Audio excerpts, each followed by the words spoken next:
What's going on, world? How are we doing? Welcome, welcome, welcome. Hey, y'all, today is Friday. And we come to you doing these NCLEX questions today. But of course, your boy, we got to represent. Got to represent Dragon Ball, all right? So, hey, if you know, you know. You already know. Y'all know what's up. If you know, then you know. Hey, we're doing NCLEX questions today. NCLEX questions today for both RNs and LPNs. Make sure you guys like, share, follow. Hey, I need 100 people in here, and I need 1,000 likes, or we are not going anywhere. We're not going nowhere. Hey, but shout out to everybody that's here. We're going to be doing NCLEX questions. My name is Kevin. I go by the Boot Nurse on all social media platforms. My hair looking kind of crazy right now. And been a nurse for 3.5 years, worked ICU, OR, and PACU for those that are new. And I was in the Navy for 16 years, was an educator and all that other good jazz. So like I said, I appreciate you all for being here. If you guys don't know, I'm a huge anime fan and one of the greatest of all time anime creators. He passed away the other day, Akira Toriyama. If you guys don't know who he is the creator of Dragon Ball, Dragon Ball Z, and everything alike. My favorite anime of all time that I grew up with. So, you know, I want people to realize is like, anime is made by adults for adults. You know what I'm saying? And he was making these cartoons and animations during a time where people said that cartoons were for kids. Nah, bro. They weren't just for kids because adults watched them too. But I want you guys to realize something is like that man had a dream. Like MLK said, he had a dream and he made it work. And he has one of the most not sought out, but one of the most recognizable brands on the entire planet. And you can't say that he doesn't. So I'm just saying, if you guys want, if you want to accomplish that dream, you got to get out of your own way, just like he did. All right. So RIP to him. So I'm dedicating this live to Akira Toriyama and all my Dragon Ball Z fans. So, hey, we need 1,000 likes up in here. We need 1,000 likes. Hey, just like you guys see, we're going to be doing NCLEX questions, both for RNs and LPNs. I need 1,000 likes. I got 100 people up in here. So I need all y'all to get carpal tunnel for me. Carpal tunnel. Also, I want to know who you are, where you're from, where you're at in your nursing journey. Nursing students, if you are in school right now, which nursing students are in school right now, I'm going to need for y'all to share this, like whatever, like in Cahoots that y'all are in or anything like that. I need for y'all to share that. You know what I'm saying? So Queen Mindy, what's up? How are you? You guys already know what we're doing. We are doing NCLEX questions, both for RNs and LPNs. Shout out to Birmingham.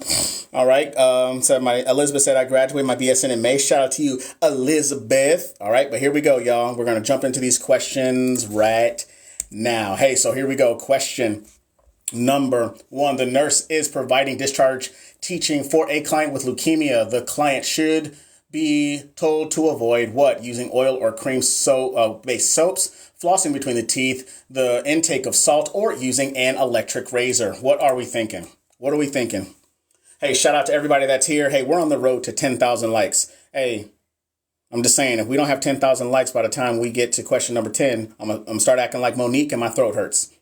I'm just saying. So what are we thinking? Hey, if you guys are new here, hey, by the way, I got these questions off of nurseslabs.com. They are free sets of questions. You guys can go over there and check those out for yourself. So we got a bunch of people saying B, D, B and D. Okay. So remember, you guys got to read the question. RTFQ, right? So what is the question asking us? So I have a patient that's getting discharged who has leukemia. So what is leukemia? What are the things that I want to look out for? What type of teachings do I want to give somebody who has leukemia? Okay. And here we go. Here's our answer in 3, 2, and just kidding. And our answer is B, flossing between the teeth. The client who is immune suppressed and has a bone marrow suppression should be taught to not floss between the teeth because platelets are decreased. Why? Because they have a bleeding issue now. That's part of health promotion and maintenance, which is 6 to 12% on the NCLEX exam. Electric razor is safer than the blade. You are correct. Why? Because they are on a bleeding precaution. Absolutely. So shout out to everybody that got that right. Hey, if you didn't get it right, circle back, get the content, keep doing your questions and your answers, and you need your rationale so you can retain and remember that information. So shout out to y'all. All right. Here we go. Question number 2. The nurse is changing the ties of the client with a tracheostomy. All right. The safest method of changing the tracheostomy ties is to what? All right. So think about it. What is a tracheostomy? What is its purpose? And what am I thinking about when I am taking care of a tracheostomy? All right. Do I want to apply the new ties before removing the old one? Have a helper available? Hold the tracheostomy with the non-dominant hand while removing the old tie, or ask the doctor to suture the tracheostomy in place. What are we thinking? What are we thinking? Shout out to all 300 plus of y'all. We're doing NCLEX questions. Hey, we're on the road to 10,000 likes. If you guys are new here, you guys know that I'm not a liar. So if I get to question 10 and if I don't have 10,000 likes, I will boycott the rest of this live and we will talk about whatever I want to talk about. So y'all can get 10 NCLEX questions or y'all can get more. Y'all tell me. All right. So, but also I want to know who you are, where you're from, where you're at in your nursing journey. Nursing students, I don't care how you feel about people in nursing school. Share the live and stop being greedy. Here we go. I feel like this is a bad question. I didn't ask you if it was a bad question. I told you to answer it. That's how that goes. And on NCLEX, you're going to get bad questions. That doesn't mean you don't answer them. All right. Everything is a learning possibility, even if you get it wrong. OK, so but the answer is A, apply the new tie before removing the old one. All right. Leaving the old one in place will secure the clean ties.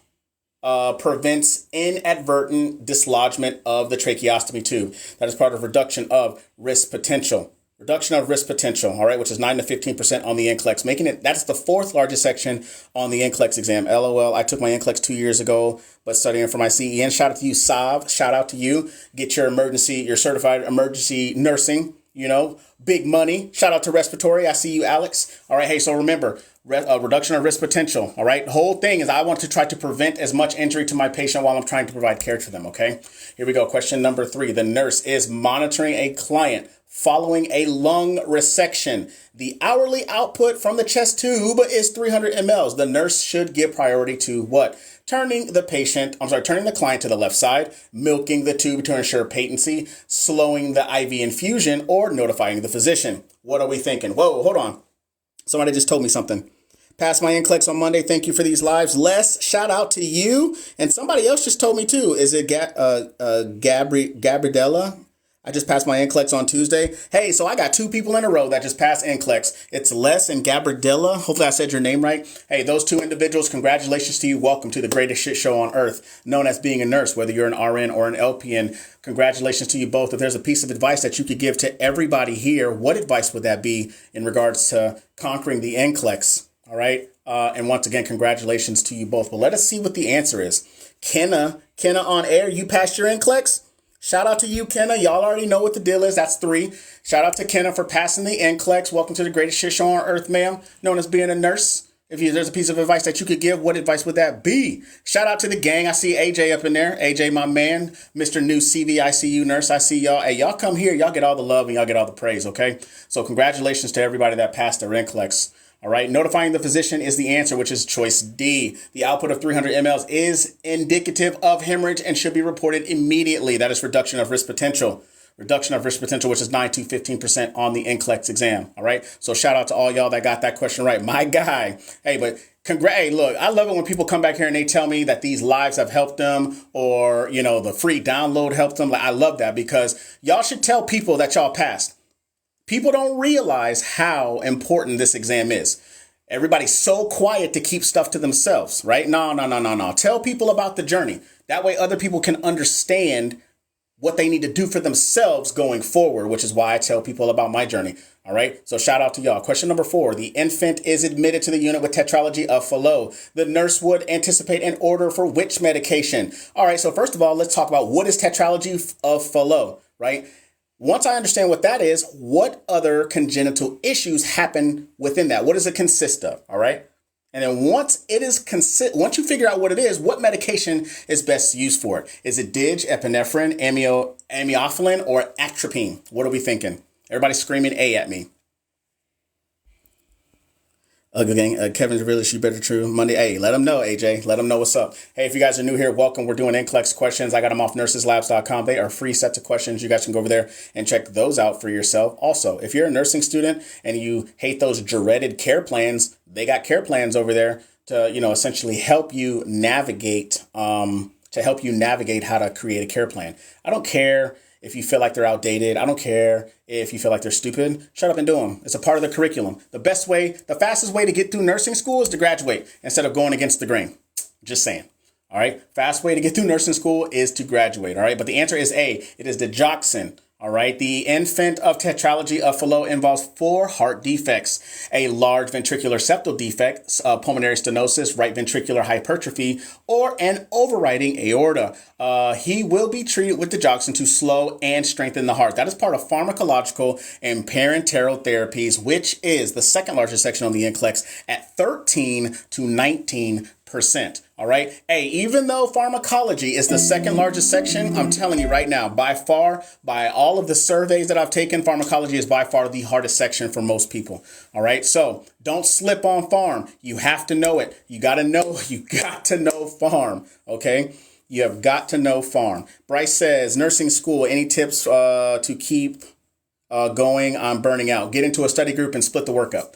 Trust me when I tell you that. The nurse, for question number 5, the nurse is educating the ladies club on a self-breast exam. The nurse is aware that most malignant breast masses occur in the tail of Spence. On the diagram below, select where the tail of Spence is. Is it A, which looks like it's in the axilla, and then you got B in the areola area, above the areola, which is D, and then below it is C. So what are we thinking? Everybody, y'all tell me. Where does it start? Where does it occur? The most aware spot. Everybody screaming A at me. Shout out to y'all. Hey, so a little bit about me. If you guys are new here, I've been a nurse for 3.5 years. I've worked ICU, specifically a burn ICU and a medical ICU. Then I worked PACU, and then I also worked OR. All right. And I was also in the Navy for 16 years. I got out this past January. I was an instructor for the last 9 years of my service. So, I appreciate y'all being here. I love teaching y'all. Y'all are the best students on the planet. So shout out to y'all for being here and getting y'all's learn on every Monday, Wednesday, Friday at 5:30. But the answer is A. The tail of Spence is located in the outer quadrant of the breast. All right. Health promotions and maintenance. Right. So, hey, we tell ladies, hey, make sure you guys do self-breast exams, because the earlier you catch it and it's detected, the earlier that we can do something about it. All right. So, hey, by the way, I wish Gina was here. Gina, I don't know if you're in there. Let me know. But Gina, hey, solid rationale if you're in here, Gina. All right. It says, I'm thinking about getting out of the Navy to finish my degree. Then do it, Lex. Then do it. Hey, as long as you have a plan. Ladies and gentlemen, hey, I have a free download that you guys can check out if you guys haven't already. 42 pages of helpful test-taking tips to help you conquer the NCLEX. It's 42 pages, y'all. Go over there and check it out. That link is in my bio on my main page inside of my link tree, or you guys can go directly to it right there, which is thebootnurse.com/test. Hey, and you may even get a fanny pack in there. Probably not. I'm just letting y'all know. Get a fanny pack. Stop playing games with me. All right, here we go. Question number 6. The toddler is admitted with a cardiac anomaly. The nurse is aware that the infant with a ventricular septal defect will what? Will they tire easily? Will they grow normally? Do they need more calories? Or will they be more susceptible to viral infections? What are we thinking?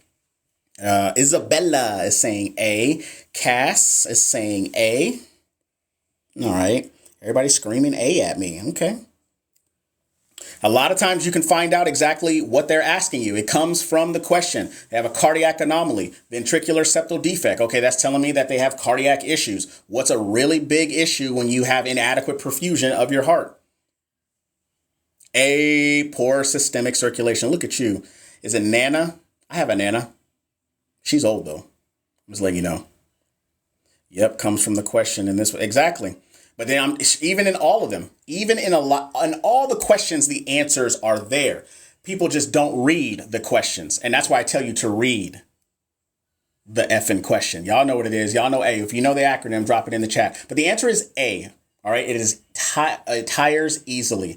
The toddler with a ventricular septal defect will tire easily. The hole, which is the defect, occurs in the wall, which is the septum, that separates the heart's lower chambers, the ventricles, and allows blood to pass from the left to the right side of the heart. All right. The oxygen-rich blood then gets pumped back into the lungs, instead out to the body, causing the heart to work harder. Okay. That's what it does. That's actually part of physiological adaptation, all right, which is the third largest section on the NCLEX exam at 11 to 17%. All right. That's what it is. That's what it does. And by the way, if you're new here, if you're a new nursing student, or you just decided today, hey, I want to be a nurse, it's okay if you get it wrong. And it's okay for you to go back and learn it. You're a forever learner. Don't you ever forget that. All right. So just think about that. Here we go. Question number 7. The nurse is monitoring a client with a history of stillborn infants. All right. The nurse is aware that a non-stress test will be ordered for this client to what? Determine lung maturity, measure the fetal activity, show the effect of contractions on fetal heart rate, or measure the well-being of the fetus. What are we thinking? What are we thinking? Got some people that said D, got some B's up. Mostly it looks like B's. Got a C in there. Hey, if you guys are just now joining, hey, we got to 10,000 likes. All of a sudden, I feel like I can go. We can keep going with these questions. But if you guys are new here, welcome. We're doing NCLEX questions both for RNs and LPNs. Make sure you guys like, share, and follow. We are on the road to 20,000 likes. 20,000 likes. So make sure you guys make that happen. And if you're new here, I want to know who you are, where you're from, and where you are at in your nursing journey. I don't care if you opened up your mouth and said, today I wanted to be a nurse, or if you've been a nurse for 40 years.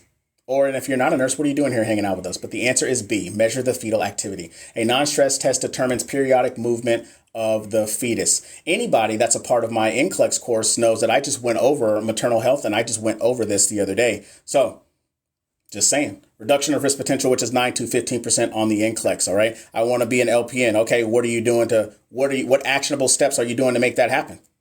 LPN, going back for RN. That's what I'm talking about. Livy. All right. And by the way, y'all, I live in Texas. You know what I'm saying? The great state of Texas. All right. Don't say, hey, don't come for me. All right. You already know what's up. Texas is the greatest state on the planet. All right. Don't play games with me. All right.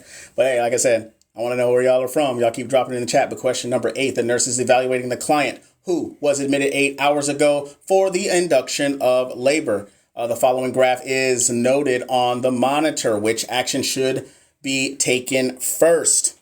All right. Shout out to Ghana. Is it A, instruct the client to push, perform a vaginal exam, turn off the Pitocin, or place the client in a semi-Fowler's position? What are we thinking? Shout out to the NY, ADN in May, nurse for 14 years, 5 years in the ER, 9 in hospice. Shout out to you, Tina. Tina. Bobina, banana, fana, bobina. Fifa, momina, Tina. See what you made me do? I just finished C. Shout out to you. I have a psychology degree. I want to study for nursing. Any advice? Go to apply for nursing school just like everybody else. Your psychology degree holds no merit for nothing about trying to be a nurse, unless you decide that you want to do a direct entry master's program with a degree in psychology, a bachelor's. You can get into a direct entry master's degree program, probably for like nurse leadership or whatever that they have available. You just have to check and do your research on that. Boards have been horrible for me. What are you talking about, Bree? Here we go. And our answer is C, turn off the Pitocin. The monitor indicates variable decelerations caused by cord compression. All right, if Pitocin is infusing, the nurse should turn off the Pitocin. That is part of health promotions and maintenance, which is 6 to 12% on the NCLEX. Lori, thank you for the rose. Nana says, I got it. That's what I'm talking about. Hey, if you didn't get it, circle back, get the content. All right, I have taken it a few times. Bree, you want to know what's crazy? So have I. For those that are new here, I have taken my NCLEX 3 times. Not once, not twice, but 3 times. Shocking, right? See what I did there? Anyways, I took it 3 times, y'all. And guess what? No one cares. No one cares how many times you took the exam at all. No one cares. Your job doesn't care. Your patients are never going to ask you. You need to get out of your own way. You have a whole day to feel sorry for yourself. But guess what? You feeling sorry for yourself is not an actionable step for you to get to where you need to be, which is where you want to have a license, get out here, take care of these patients, and make something of yourself like you want to. All right. Get out of your own way. Stop being scared. If you're scared, go to church. All right. Just letting y'all know. That's nothing but love. No disrespect to nobody. All right. Because no one's going to get your license but you. But here we go. Question number 9. The nurse notes that the following on the ECG monitor, the nurse would evaluate the cardiac arrhythmia as what? Is it a flutter, a sinus rhythm, a VTAC, or is it AFib? What are we thinking? What is it? I took mine many times and I'm tired of studying. Oh, Nadine, you tired of studying? I can tell you you're probably tired of studying ineffectively. I can tell you that. You're tired of studying ineffectively. There's a big difference between studying and just studying and reading a book and being told on how to do it versus being, studying and then honing in on what you're supposed to be studying on. You know what I'm saying? So you're tired of studying, but you're tired of studying ineffectively. And I can understand that. But the answer is C. It's ventricular tachycardia. That's what it indicates. All right. And that's part of reduction of risk potential. Do you teach finance? I am not a financial advisor, and I do not give financial advice. But I am financially literate, if that makes sense. I do make good, sound financial decisions. Genevieve, the roast? No, it's not a roast. Genevieve, it's not a roast. It's being completely honest. Does the Hearst review help? Put it this way, y'all. Any review helps. I can literally give you a hammer, but if you try to go use a hammer to screw a screw in, then obviously you're not using the tools effectively. It doesn't matter what it is. I tried Hearst, didn't work for me. Other people will tell you that they love Hearst, and that's okay, but you need to figure out what works for you. All right? Think about it. What works for you? Question number 10. The client with clotting disorder has an order to continue Lovenox, which is enoxaparin injections, after discharge. The nurse should teach the client that Lovenox injection should be what? So what is Lovenox? What is it? What does it do? All right. And then what do I want to teach the client about when I'm injecting this medication, or when they're injecting this medication? Is it to be injected into the deltoid muscle, into the abdomen, aspirate after the injection, or clear the air from the syringe before injections? What are we thinking? Sassy Mom says it's a blood thinner. Okay. Everybody's screaming B at me. Shout out to all 520 of y'all. We are doing NCLEX questions. But yeah, y'all. So here's the thing. Don't come in here and expect a pity party from me, because here's what I'll tell you. Don't inject it in the forehead. Please don't do that. One thing I'll tell you to get out of your own way. It's okay. Here's the thing, y'all. It's okay for y'all to fail. It's okay for you to be unsuccessful on the NCLEX or any exam at that, right? But what's not okay is for you to quit. Not whatsoever. Not in my book, not on this live, not here. All right. Can't do it. You can't do it, and you won't do it. All right. But anyway, the answer is B, be injected into the abdomen. Lovenox is a part of pharmacological and parenteral therapies, which is the seventh, which is the second largest section on the NCLEX at 13 to 19%. I'm telling you right now, hey, solid rationales. All right. There's no rationale to tell you why it's B, but it's definitely tell you why it's not A and why it's not C and D. All right. So make sure you guys pay attention to that. These questions are kind of meh. Like I said, I got them off nurseslabs.com. Ladies and gentlemen, hey, I am actually writing a book, and that book will be available June 5th, where we're taking pre-orders right now. It's called Conquer It, The Journey to Passing the NCLEX. This is not your run-of-the-mill book where it teaches you strategies. It tells you the true hardcore journey of somebody who failed their NCLEX 3 times, who finally got out of their own way, got off their beach, and conquered that beach, and finally got their license and got out there and started to make a difference for myself as well as for my patients. And then, of course, it led me directly to y'all, doing this teaching and conquering it. It's not just about conquering. The NCLEX is not just about passing it, ladies and gentlemen. It's about conquering it. So you guys can check that out. thebootnurse.com/books. All right. And those links are also linked to my link tree in my bio. Oh, my God, failed 3 times. Are you talking to me, Bridge, or are you talking about yourself? I'm just letting y'all know. And guess what? If you start acting a fool in my chat, I'm going to check you. It says winners never quit, quitters never win. Facts. Let them know. Your prior service. I was in the Navy for 16 years. All right, here we go. Question number 11. The nurse has a pre-op order for Valium or diazepam, 10 milligrams, and Phenergan, which is promethazine, at 25 milligrams. The correct method of administering these medications is to what? Administer the medications together in one syringe. Administer the medications separately. Administer the Valium, wait 5 minutes, and then inject the Phenergan, or question the order because they cannot be given at the same time. Somebody says, I failed AMP 3 times, nursing school once, and went back, made hundreds on all my exams this time. That's what I'm talking about. Delayed, never denied. The nurse I was following during the clinicals, what it says, did it in the deltoid. She said, you can do both. I don't care what your nurse and clinicals did, because on NCLEX, that ain't it. So don't listen. All that real worldness that you got going on, listen, the bad habits or the habits that nurses have in the real world, do not carry those to perfect world NCLEX. Do not do it, because you will get it wrong. And then you're going to be like, oh my God, why did I get it wrong? That's because you didn't listen to what I just told you. So do not follow those nurses on what they are doing if they are doing something that is not by the book. Because remember, NCLEX is perfect world. The NCLEX is perfect world. All right. It is not to be done off of the real world aspects. Hospital of Utopia. I like that. I've never heard that one before, but that's exactly what it is. All right, but the answer is B. Administer the medication separately. Medication should not be mixed in one syringe unless indicated by the physician. Pharmacological and parenteral therapies, they have different components, right? So pharmacological and parenteral therapies, 13 to 19%, making it the second largest section on the NCLEX exam. This website is, you can get these questions off nurseslabs.com. She's going to be asleep. Yeah, she's going to be asleep and not nauseated either.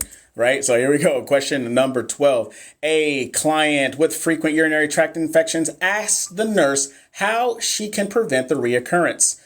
The nurse should teach the client to what? All right, so based off of this could be what? This could be a health promotions question. It could be a reduction of risk potential, right? So is it A, douche after intercourse? B, void every 3 hours? Is it C, obtain a urinalysis monthly? Or is it D, wipe from front to back after voiding? I'm not a woman. I don't pretend to be. I'm just saying. Trying to figure out my life. Definitely not D. I read that wrong. Look at you, Yoling. Who is saying D? Jen, it doesn't matter who's saying D. Let them say D. If they get it wrong, they'll figure out why they got it wrong. Did I say back to front or front to back? Y'all know what I mean. I'm sorry. Hey, if you're wrong, you'll find out why you're wrong, and that's okay. I'd rather you get it wrong here than you go somewhere else and do it on the test. What does it say? Y'all need to front to back. Now, woo! I'm a guy, so. There's that. Here we go. Here's our answer in 3, 2. And the answer is B. It is to void every 3 hours. Voiding every 3 hours prevents stagnant urine from collecting in the bladder where bacteria can grow. Health promotions and maintenance, which is 6 to 12% on the NCLEX exam. I read it wrong. Crystal. So, hey, who knows what RTFQ means? Hey, my frequent flyers, where you at? RTFQ. Write it in the chat. Exactly. What is it? It says exactly where y'all get back to front. Hey, look, all right. Thank God. I was about to get my MP license revoked. Jeffrey, hey, we don't want that happening. Read the effing question. Read it. By the way, if you don't like the F word, I'm sorry. I'm a nurse. I'm a sailor at heart. I've been on 2 deployments. The F word is my favorite word. Just like iCarly. Here we go. Question 13. Which task should be assigned to the nursing assistant? This individual is the UAP, unlicensed assistive personnel. Placing the client in seclusion, emptying the Foley catheter of the pre-eclamptic client, feeding the client with dementia, or ambulating the client with a fractured hip, right? Now, with somebody who's a UAP, what is the scope of practice that they can do, right? Now, this essentially is a management of care question. Management of care means assignment, delegation, supervision, right? So you as the registered nurses, what would you allow for them to do within their scope of practice? Okay. Resilient says, would you say resilient? Hold on, let me go back. Activities of daily living, feeding client. Okay. It says this is a good one because it could be either C or D. Could it be? I don't know. We finna find out. Finna. Finna. Finna. Is it Desiree? Desiree, thank you for the rose. I appreciate you. Here we go. Here's our answer. Resilience. Resilient. Thank you for the roses. Appreciate you. Here we go. Here's our answer in 3, 2. And the answer is C, feeding the client with dementia. Of these clients, the one who should be assigned to the care of the nursing assistant is feeding the client with dementia, right? Now, think about this. Why a patient with dementia? Why a patient with dementia? It says working the floor. There are so many demented patients. The UAP needs help to feed them. Okay, Jeffrey. True.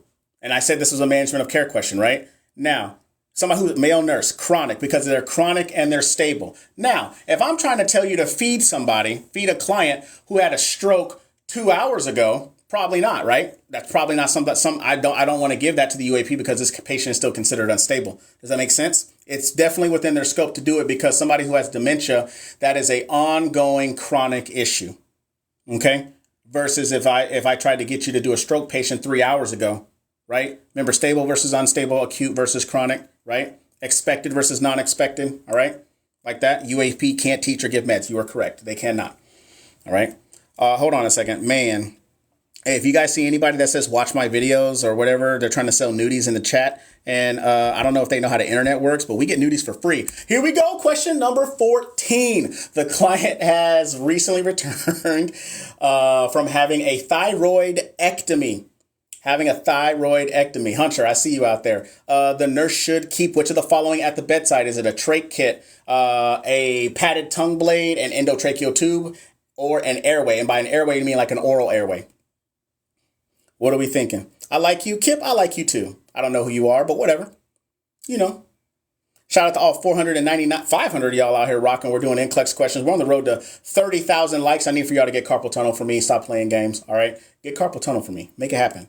If anybody asks why your hands hurt, you tell them because you was tapping the screen on TikTok, not because you were doing other extra. Anyways, watching from the Philippines. Shout out to the Philippines. Shout out to the Philippines. I've seen some folks in here from Ghana. All right. Also, like I said, I want to know who you are and where you're from and where you're at in your nursing journey. But the answer is A. It is a trach kit. All right. So a client who has recently had a thyroidectomy is at risk for tracheal edema. This is why a trach kit needs to be at the bedside. This is part of reduction of risk potential. Nana is from the UK. Shout out to you, Nana. Florida. I'm going to be in Florida in July. You know what I'm saying? I just started nursing school in January. Shout out to you. Is it Shanika? Nepal, I love Nepal. I'm never going to go to Mount Everest, but I'll come visit Nepal, like for real, like legit. I need somebody to put me up from the NOLA. Oh, okay. All right. I see you. All right. I see you. Shout out to everybody. Uzbekistan. Okay. I was in Kyrgyzstan for a little bit, only in transit when I went in country. So Philippines, Turks and, okay. Turks and Caicos. Okay, girl. Take my NCLEX on the 18th. Oh, man, y'all at it today. Texas. Hey, shout out to Texas. I live in San Antonio, so shout out to all my Texas folks. I love y'all. Y'all know y'all get all the love. Y'all get all the love more than everybody else. You know what I'm saying? Just got accepted into my nursing program. Shout out to you. Vegas. Love Vegas. Been there a lot. Question 15. The physician has ordered a histoplasmosis test for the elderly client. The nurse is aware that histoplasmosis is transmitted to humans by what animal? Is it a cat, a dog, a turtle? I'm about to say a tortoise, a turtle, or birds? What are we thinking? I'm still in high school and I love your lives. All right, cool. I'm glad that you're still in high school. Hey, just don't listen to all the bad words I say. You know what I'm saying? Even though I know that you say really bad words, high school kid. You know what I'm saying? But I appreciate you being here. What time do you come? What do you mean? What time do I go live every day? Monday, Wednesday, Friday at 5:30 Central Standard Time, Texas time. Everybody in the world knows where Texas is at. And so as what GPA you got in nursing school? That's irrelevant, but I had like a 3.7 or some shit like that. But it doesn't matter. Your GPA does not matter when you're out here working. Trust and believe me. Histoplasmosis is D. Histoplasmosis is a fungus carried by birds. Histoplasmosis. Histo. Thank you for the beautiful words on Nepal. You're always welcome here. Yes, that's what I'm talking about. Hey, listen, I'm trying to travel the world. You know what I'm saying? And Nepal is definitely one of those places on the list I would love to go.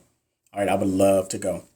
All right, so you know what that means? Whoa, hold on, Texas. I had a 3.9. Hey, look, your GPA has nothing to do with you passing the NCLEX at all. Your GPA is what you carry through school. Your GPA is irrelevant once you get out here and start working. Trust me when I tell you. But anyways, ladies and gentlemen, that's part of physiological adaptation, 11 to 17% on the NCLEX, which is the third largest section on the NCLEX exam. All right, ladies and gentlemen.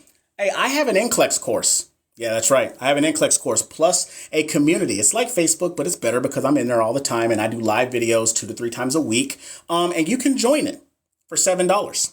Yeah, that's one more dollar than $6. One less than $8. Probably around the same amount of money you would spend on some venti frou-frou ass drink from Starbucks.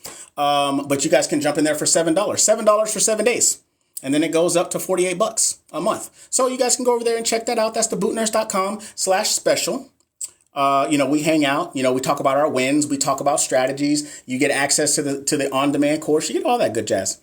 All right. So make sure you guys go over there and check it out. That link is in my bio. Also, thebootnurse.com/special. Elizabeth, you just bought it? Yes, that's what I'm talking about. Question 16. What's the first intervention for a patient experiencing chest pain and has an O2 saturation of 89%? Is it administer morphine, oxygen, sublingual nitroglycerin, or an ECG?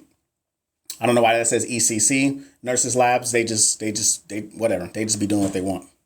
All right, what are we thinking? Shout out to all 500 of y'all. We're on the road to 30,000 likes. So make sure you guys share the live. You guys follow and hit that notification bell, and you guys smash that like button.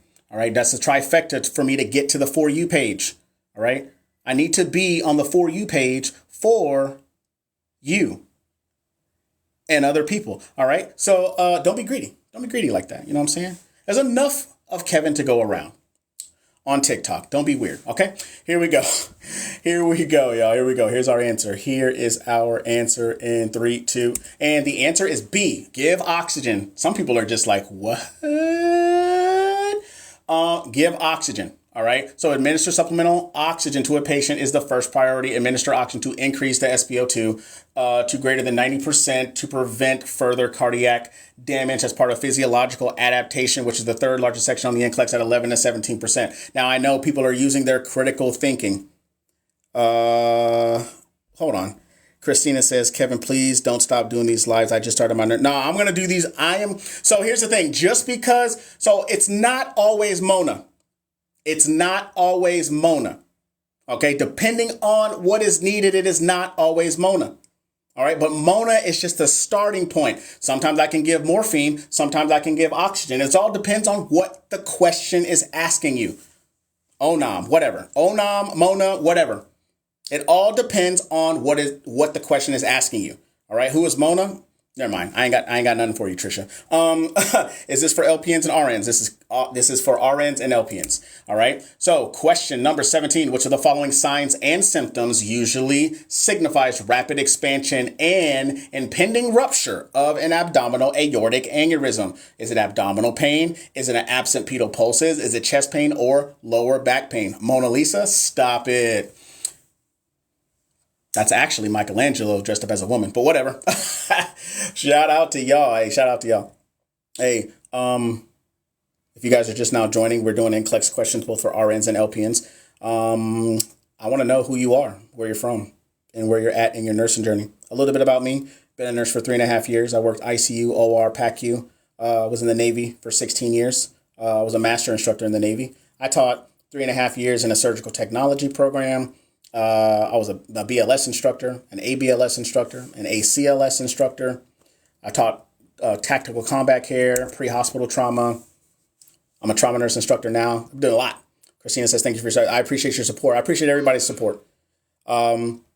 So yeah, I love teaching, and I came to TikTok because no institution of higher learning wanted me to be an adjunct. So I said, fuck them. Here I am. I'm gonna teach y'all my way in the way that I want to. So here we go. And the answer is D, lower back pain. Lower back pain results from the expansion of an aneurysm. Hold on, pause. It says, just passed my NCLEX, finished my RN program in December. Start my new job in L&D in Cleveland. Shout out to you, KLT. Welcome to the greatest shit show on earth, known as being a nurse. Congratulations to you on passing and your job. If there's a piece of advice that you could give to everybody, what would that be when it comes to their NCLEX?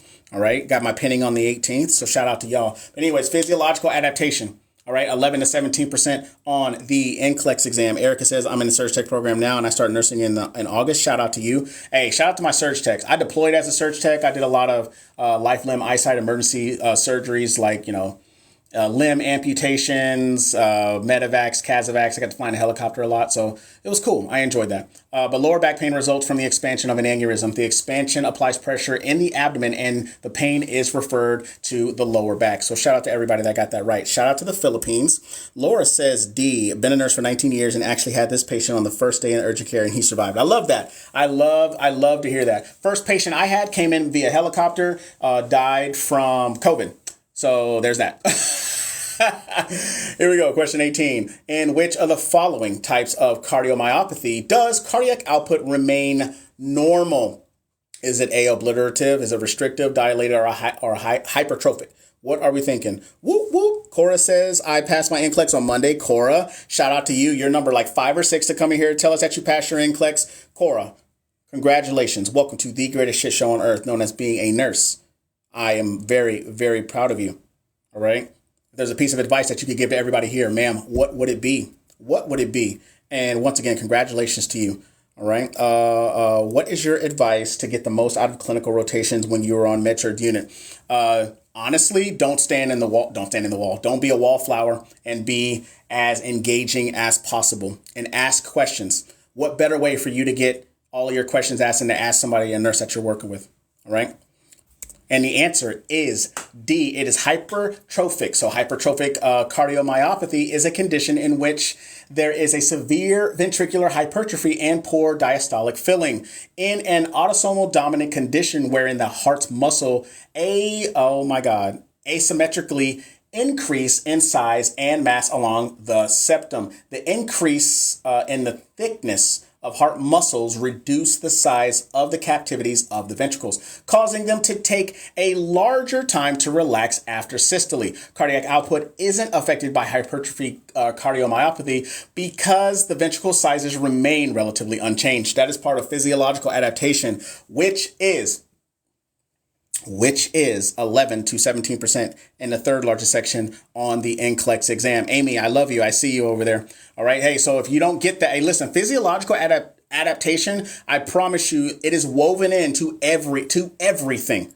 It is woven into everything. Every type of question. Okay. So you guys have got to understand what these disease processes are, like pathophysiology, health alterations, whatever you want to call it. Circle back, get the content and understand what you're trying to learn here. Okay. Circle back, keep doing your questions, and then read and review your rationales. All right.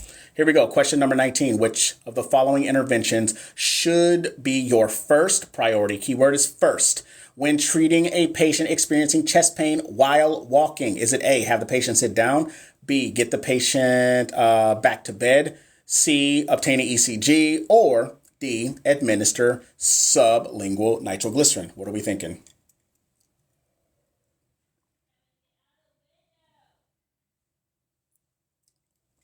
I think it's the first time I ever took a drink while I'm doing live. Everybody's telling me, Kevin, relax. What's up, Burn ICU? Miss Ma'am, how are you? Araceli, that I remember your name. I'll always remember you because you were so polite to me the first day I walked in there. You called me sir and everything. Hey, if you guys don't know Araceli, she's awesome. She was actually one of my preceptors, I think, like a few days when I was in the Burn ICU. So shout out to you, Miss Ma'am. Yeah, I remember you. All right, here we go, y'all. Here's our answer in 3, 2, and our answer is A, have the patient sit down. The initial priority is to decrease oxygen consumption by sitting the patient down. Hey, sometimes, honestly, it really is that easy. You got to rest them. When you have patients that are ambulating on the floor and you know that they may have difficulty breathing or based off of their mechanism of injury of how they came into the hospital, and somebody's going to be walking behind that patient with a chair of some sort. All right. They're going to be walking with a chair of some sort. Bye, Araceli. I appreciate you jumping in. All right. So physiological adaptation, 11 to 17% on the NCLEX, making it the third largest section on the NCLEX exam. This is both for RNs and LPNs. All right. You don't have to give them nitro. Didn't say anything why about giving nitro. It didn't even tell you why. It didn't say even in the sentence that you needed to give them nitro based off of any type of cardiac anomalies or any issues like that. All right. So pay attention and got to read the question. All right. Here we go. Question 20. Which of the following positions would best aid breathing for a patient with acute pulmonary edema? It says the first thing you do. Right. So is it lie flat in the bed, left side lying position, high Fowler's position, or semi Fowler's position for somebody who has acute pulmonary edema? What are we thinking? All right. Got some C's and we got some D's. Hey, appreciate y'all. We got to 30,000 likes. Shout out to all 500 plus y'all. If you are new here, make sure you like the live. You guys share and you guys follow. Hey, I need 100 shares. Y'all can't be greedy like that. Y'all can't be greedy. All right. Like I said, I want to know who you are, where you're from. And it says, who just said it could be prone? Where on this question does it say anything about prone? Come on, guy. From Baltimore? Oh, hey, shout out to B More. You know what I'm saying? Let me stop. From Canada? Nowhere does it say could be prone. Go ahead and put prone, and I hope you get the answer wrong. Yeah, I said it. The answer is prone. Shout out to New Mexico. All right, here we go. Hold on. I just saw somebody said something about the NCLEX. Hold up. I'm taking it's everything Ashley says. I'm taking my NCLEX tomorrow. Ashley, what you even doing here? I don't need you in here. This is cramming. All right. I don't like people that cram. All cramming does is create more anxiety for the day that you're going to have after. So just go away. Go away or I'm going to ban you. Which one you want? I'm just letting you know. Anyways, but the answer is C, high Fowler's position. High Fowler's position facilitates breathing by reducing venous return. Lying flat and side lying worsens breathing and increases heart workload. That's part of physiological adaptation. Shout out to, is it Zimbabwe? Shout out to Zimbabwe. All right. It says, I live Trendelenburg. Stop it, Trisha. I cannot with you. Physiological adaptation, which is 11 to 17% on the NCLEX exam. Linda says, nursing professor here. I appreciate your consistent reminder of read the question. Linda, look, I got to. Why you so rude to Ashley? Hey, Alyssa, you want to be next? I'll be rude to you next. I wasn't rude to her. Stop it. I was just kidding. You know, sometimes I'm a little aggressive. You know what I'm saying? You gotta like that. Wait. And Candidnia, where is that? Somebody please let me know where that's at. But physiological adaptation, third largest section on the NCLEX, 11 to 17%. Ladies and gentlemen, for those individuals that are having a hard time with the NCLEX, first time, multiple time, don't know where to begin, need accountability, need help with, creating a study plan. You need to be tracked on figuring out what areas you need to start with, be in the middle with and how to end with, answering NCLEX style questions, breaking them down. I do that. You want to know why? I had a mentor that did that for me, and my goal is to do that for y'all because mentorship I value more than anything on this planet. So I do coaching and I do mentoring specifically for NCLEX and beyond, like when you're trying to become a nurse. And you guys can check that out at thebootnurse.com/coaching. Go to that website, fill out the questionnaire, book a call with me, and let's see what we can do for you. Get you over that hump so you can get that license, go out here and take care of folks, all right? So question number 21, a pregnant woman arrives in the emergency department with abruptio placentae at 34 weeks gestation. She's at risk for which of the following blood dyscrasias, whatever. Is it heparin-associated thrombosis and thrombocytopenia, idiopathic thrombocytopenia purpura? Is it thrombocytopenia, or is it disseminated intravascular coagulation? Oh, hey, this is a good question, by the way. This is a good question. What do you think? A bunch of people telling me D. I saw some C's. I think I saw an A in there at one point. Livy's telling me a D with a question mark. Hey, Livy, either you're going to tell me it's a D with an exclamation mark or don't tell me D at all. You know what I'm saying? Hey, if you're wrong, be as wrong as possible, but say it with love. It says first I need help with passing the entrance exam for the program. What you talking about? It's definitely D. Elaine, all right, it says wrong and confident. That's what I'm talking about. Listen, I can't even tell you how many boards I've stood in the military where hey, if you wrong, stay wrong. But if you say it with confidence, I might believe you, even though it's wrong. You know what I'm saying? D, damn it. That's what I'm talking about. Here we go. And the answer is D, damn it. That's what I'm talking about. All right. The answer is D, disseminated intravascular coagulation. All right. Abruptio placentae is a cause of DIC because it activates the clotting cascade after hemorrhage. That is reduction of risk potential. 9 to 15% on the NCLEX exam. All right, making it the fourth largest section on the NCLEX exam. It says literally my favorite thing an instructor has said was be loud and wrong, and that's what I'm talking about. Because guess what? You're never going to be fucking right all the time. And that's okay. If you were right, you know what they're going to call you? A know-it-all. And somebody that's right all the time can never learn from their mistakes to be better, if that makes sense. You see what I'm saying? So it's not okay to be right all the time. It's okay to be wrong and to learn from your mistakes. That's how you become great at anything that you do. All right. It says give her heparin, she'll be fine. Someone said, I know y'all wild out here. Can you stop yelling in my ear? Or here's a thought. Just turn the volume down on your phone. Hey, to each their own. You do you. Question number 22. A 16-year-old patient involved in a motor vehicle accident arrives in the emergency department, unconscious and severely hypotensive. He's suspected to have several fractures of his pelvis and leg. Which of the following parenteral fluids is the best choice for his condition? Is it packed red blood cells? Is it 0.9% sodium chloride? Is it lactated ringers? Or is it FFP? I'm sorry, fresh frozen plasma. All right, so let's think about it. He's unconscious and severely hypotensive. Why? Why is he severely hypotensive? Because of why? Who can tell me about their pelvis? Blood loss, right? Who can tell me what? Hey, so how much blood who said C for burns? What the fuck? How much fluid, can the pelvis hold? Think about that. So it could be the spleen, right? But something that's going on in that pelvis, right? Just saying, just think about that. How do we know he identifies as he? Because the damn sentence says that he's he.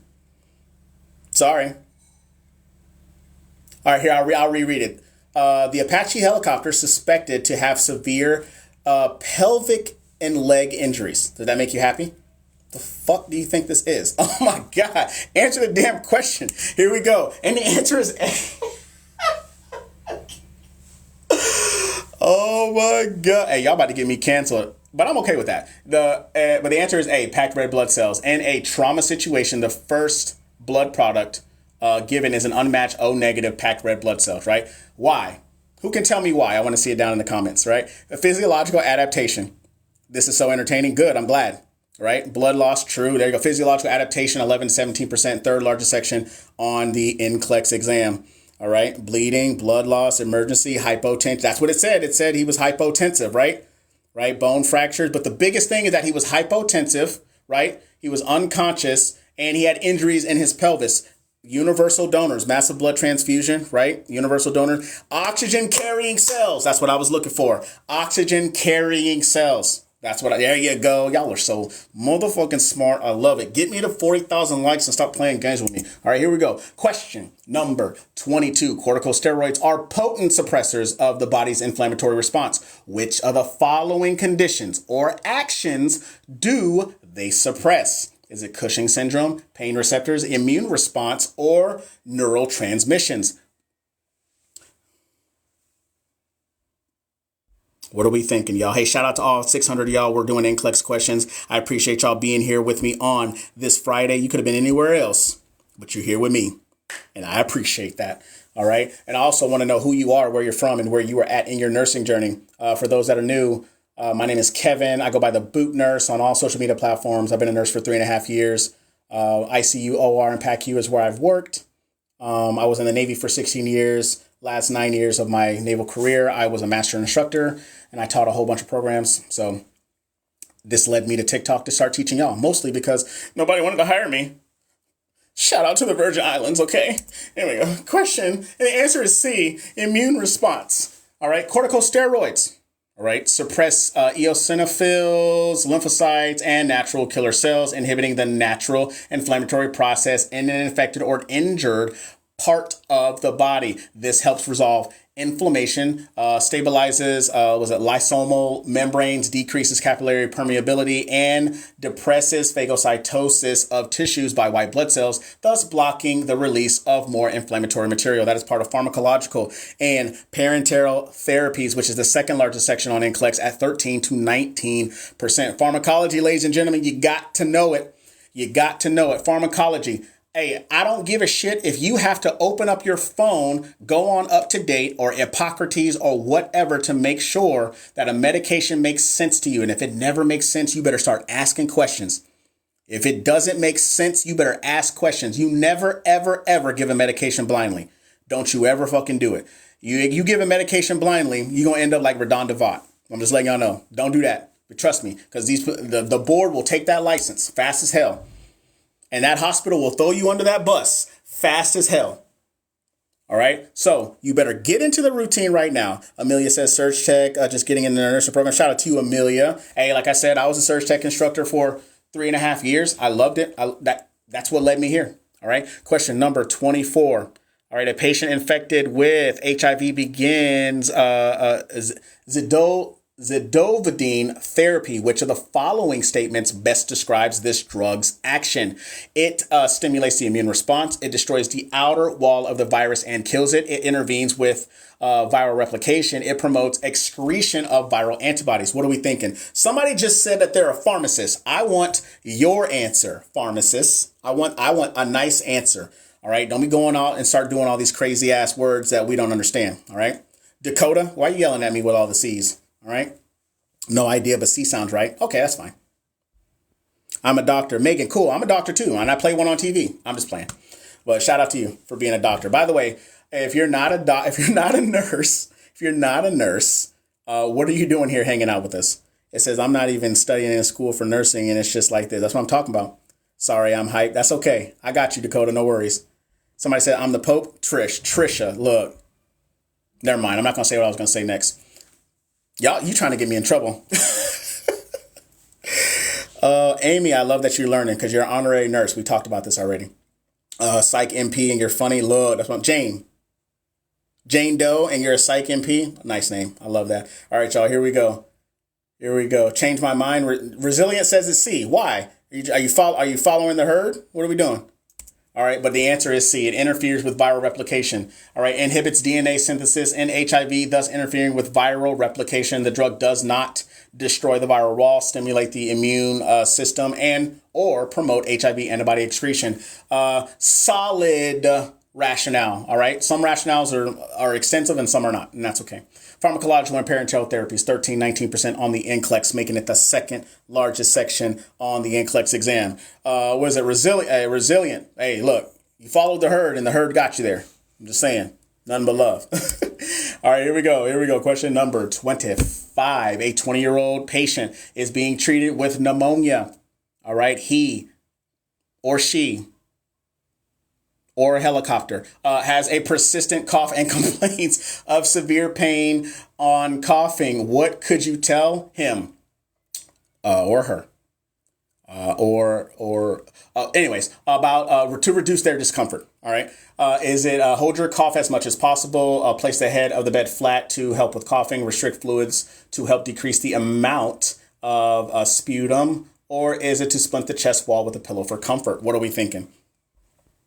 Use a huggable pillow. Nice. 4. What is 4? Got D. We got 63, 64. Okay, so unanimously, everybody's telling me D. Throw some D's on it. Destiny, please leave. Oh my God, Destiny. Come on. Destiny. Ma'am. All right, here we go. And the answer is D. All right. Splint your chest wall with a pillow for comfort, showing this patient how to splint his chest wall will decrease discomfort when coughing. That's part of basic care and comfort. Basic care and comfort, which is a lower section of the 8 client needs for the NCLEX pie, right? It's 6 to 12%. This is something that you learn in fundamentals or foundations of nursing, all right? So this is something that you got to know. All right. Don't forget all the easy stuff that you remembered at the beginning. I'm sorry. Don't forget everything that you learned at the beginning of school. I can't say that it's easy because it's not easy for everybody. Ladies and gentlemen, if you don't know who these 4 wonderful individuals are, I'm going to tell you. This lovely young lady right here is Helen. She passed her LPN working with me for 30 days. This lovely young lady here is Joy. She passed the NCLEX at the end of January in 150 questions using my NCLEX course. And these 2 individuals, of course, I worked with them both for coaching. She failed her NCLEX 3 times, y'all. She failed it 3 times and then conquered on the 4th. And then my man, AJ Antoine Inslee, he actually just passed his NCLEX on the 16th, I believe, of February. And now he's working in a cardiovascular ICU. You see what I'm saying? So the coaching works. The coaching works. And if anybody else is interested in that, y'all can come holler at me at that website right there. Or you can find the link in my bio. Fill out the questionnaire, schedule a call with me. And let's see what's up. Let's get you over that hump and get you that license so you can start taking care of folks. All right. So here we go. Question number 26. A 19-year-old patient comes to the ED with acute asthma. Acute. His respiratory rate is 44 breaths per minute, and he appears to be in acute respiratory distress. Which of the following actions should you take first? Do I want to take a full medical history? Do I want to give a bronchodilator by nebulizer? Do I want to apply a cardiac monitor to the patient? Or do I want to provide emotional support for the patient? What do I want to do first? What do I want to do first? Destiny, I swear to God, if you say D and throw some D's on it, we're going to have a problem. I'm going to mute you. That's what I'm going to do. So that way you can't answer no more. Trisha. Hold on. What's Trisha? Trisha, what'd you say? Trisha said B, but I have a standing order. Okay, I got you.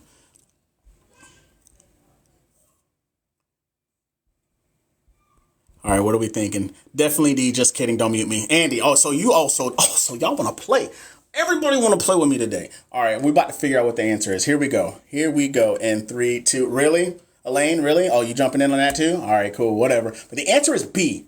Huh. Yeah, that's what I thought. The answer is B. Give a bronchodilator by nebulizer. The patient having an acute asthma attack needs more oxygen delivery to his lungs and body. Nebulized bronchodilators open airways and increase the amount of oxygen delivered. Physiological adaptation.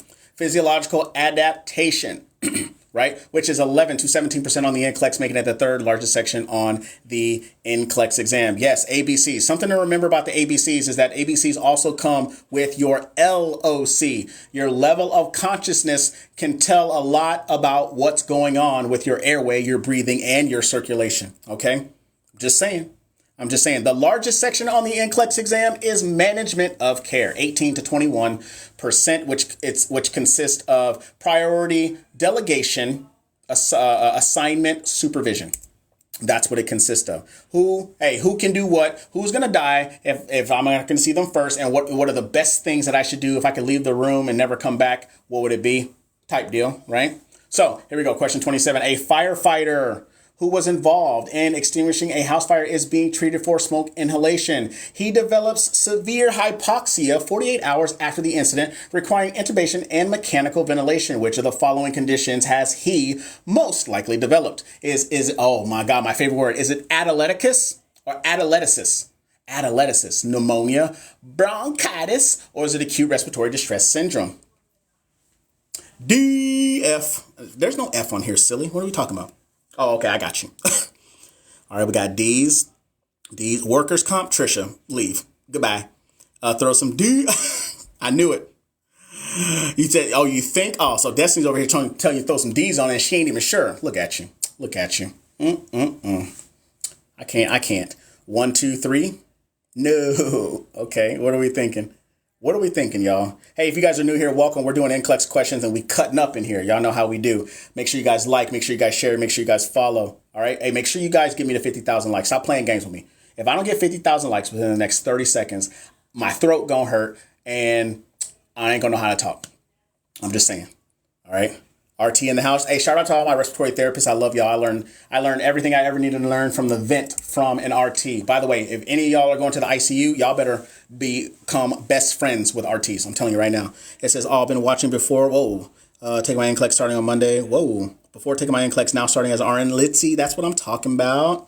But the answer is D. He has acute respiratory distress syndrome, right? Severe hypoxia after smoke inhalation typically is related to ARDS. The other choices aren't typically associated with smoke inhalation, right? That's physiological adaptation, which is the third largest section on the NCLEX at 11 to 17%. RTs are my personal heroes. Hey, facts. I'll shout out to the root. Listen, when I learned about what PEEP was, and then he showed me a video, and then we did it, talked about it on the vent, I was like, oh, that's the craziest thing I've ever seen. It's the elasticity of the lungs. Think of it as a rubber band. The more you stretch it, the more elastic it's going to be, the less it's going to be able to retract and do what it's supposed to do. That shit was wild to me. I'm trying to tell y'all, hey, love your RTs. They'll teach you fucking everything under the sun. All right. It says going to school to be an RT right now. I'm telling you, hey, listen, and RTs, especially during COVID, boy, listen, they were getting paid. They was getting paid. Why are you here studying for this and you have a radiology test? I don't know. Here we go. Question 28. Which of the following measures best determines that a patient who had a pneumothorax no longer needs a chest tube? All right.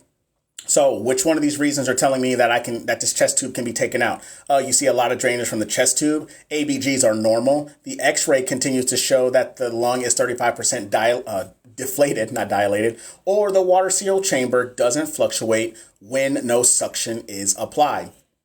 What are we thinking? Everybody's telling me D. I think I missed it. I'm pretty sure she did it and I missed it. D sounds good. Okay. Where you at, Destiny? What's your answer? There you go. I see Destiny. I cannot, ma'am. All right, y'all. What are we doing? All right, y'all. Here we go. Here's our answer. Here is our answer in 3, 2, and the answer is D. The water seal chamber doesn't fluctuate when no suction is applied. So that's part of reduction of risk potential, which is 9 to 15% on the NCLEX exam, making it the fourth largest section, or the fourth largest section. Listen, management of care, pharmacological, parenteral therapies, physiological adaptation, reduction of risk potential make up more than 50% of the entire exam. It makes up like almost 60% of the entire exam when it comes to the quality of the questions and where they'll pull them from, okay? So the chest tube is not removed until the patient's lungs has adequately re-expanded and is expected to stay that way. One indication of re-expansion is the cessation of fluctuation in the water seal chamber when suction isn't applied, okay? Hey, make sure you get it. Make sure you know it. Make sure you love it. Any other psych RNs in here? Listen, I tried to do psych. No, I didn't. Let me stop lying. I walked in my psych rotation. I went to a mental health facility and I was ready to fight. And I find things too comical and I'm ready to fight. So I can't be in psych because, yep. What is Cahoots? Look, I'm just letting you know. Cahoots apparently is an app that, the nursing students are all in together where they share stuff. So, but I'm being completely real. Like psych ain't for me. I walked in there one time, first 15 minutes, there was a code green. And there was a kid that got mad, started ripping shit off the wall. He ripped the fire hydrant or the fire extinguisher off the wall, y'all. I mean, whole extinguisher and mount right in front of me. And I'm like, what do I do? Do I punch him in the mouth? Like, what do I do? Help? Hey, God, me again. Like, what do I do? What do I do? Air Jordan, stop it. But I'm just like, you know what? Whatever. Fuck it. I'm never doing this ever again. Anyways, question 29. Which of the following nursing interventions should you use to prevent foot drop and contractures in a patient recovering from a subdural hematoma? All right. Is it high top sneakers, Air Jordans, as Trisha is saying? Is it a low dose heparin therapy, physical therapy consultation, or subsequent compression device? All right. You need a boot. Did I say food drop or did I say foot drop? What did I say? Physical therapy is below the weight. Okay. All right. Where is F, Brianna? Brianna says F. Silly. All right. We got A. We got D. All right. I didn't see A. First of all, we can't go nowhere until that one individual lets me know that D is the correct answer. Destiny, where you at? Where you at? Got A. We got A. Look, hey. What are we doing? What are we doing? All right, y'all. Here we go. Here's our answer. Here is our answer in 3, 2. Hold on, y'all. Hold on. Once again, somebody trying to sell me nudies. I'm just like, y'all are sillies because they don't know. Throw some D's on the. Oh, okay, Destiny, you're a little late, but whatever. But here we go. The answer was A. It's high top sneakers, Air Jordans, as Trisha was saying. So high top sneakers are used to prevent foot drop and contractures in patients with neurologic conditions. Sneakers for the win. But physiological adaptation. All right. Physiological adaptation. All right. 11 to 17% on the NCLEX, making it the third largest section on the NCLEX exam. Oh, my goodness. So essentially, it's equivalent to a boot, like everybody's saying. That's why they're saying high top sneakers. Okay. All right, that's what, boy, what? Look, high top sneakers, right? Just like boots. That's what they're saying. That's essentially what it's equivalent to. All right. My goodness. Y'all over here flipping out over one question.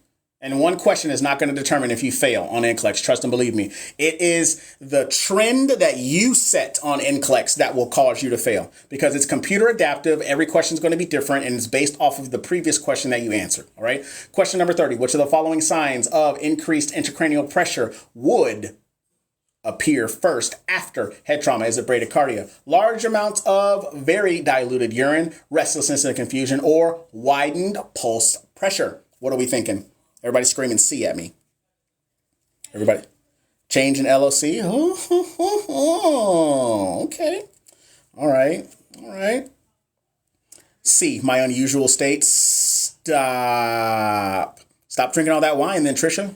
I told you 1 glass per day, not 1 glass per hour in a day. We talked about this. You are confused. So is the patient. Oh, I'm just playing. What are we thinking, y'all? What are we thinking? Hey, I appreciate y'all letting me cut up. I love being here cutting up with y'all. It's great. It's awesome. C, what? 1 bottle a day? Trisha, look. Hey, do I got any like alcohol, or do I got like any dependence? rehab folks up in here, because y'all need to holler at Trisha. Her and I have had this talk before, but she just can't stop. But here we go. Here's our answer. Here's our answer in 3, 2. And the answer is C. It is restlessness and confusion. That's the early sign of increased ICP, is a mental change status, right? That's a change in mental status, right? A lot of times, like I said, this doesn't have anything to do about ABCs, right? Look, y'all went straight to bradycardia, but the earliest sign of somebody that has increased pressure isn't airway, or isn't breathing, or isn't heart, or isn't circulation. It's definitely the mental, right? But that could do for the fact of them having another issue. But you notice how that the choices weren't there. The choices weren't there. All right. So shout out to everybody that got that right. That's part of physiological adaptation, which is 11 to 17% on the NCLEX exam, making it the third largest section on the NCLEX exam. All right. So shout out to everybody got it right. If you didn't get it right, you know what to do. Circle back, get the content, get the Q&A, and get your rationale. All right, ladies and gentlemen. Hey, there we are. Right. Hey, if you need, this is a free download, 42 pages, right? Test taking tips help you conquer the NCLEX.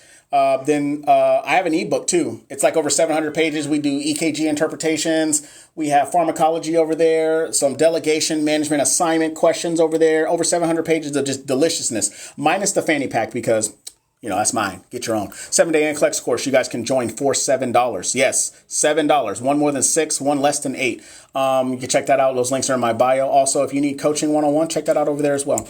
And ladies and gentlemen, of course, today on this Friday, that is a wrap. I appreciate you participating, getting me to 50,000 likes.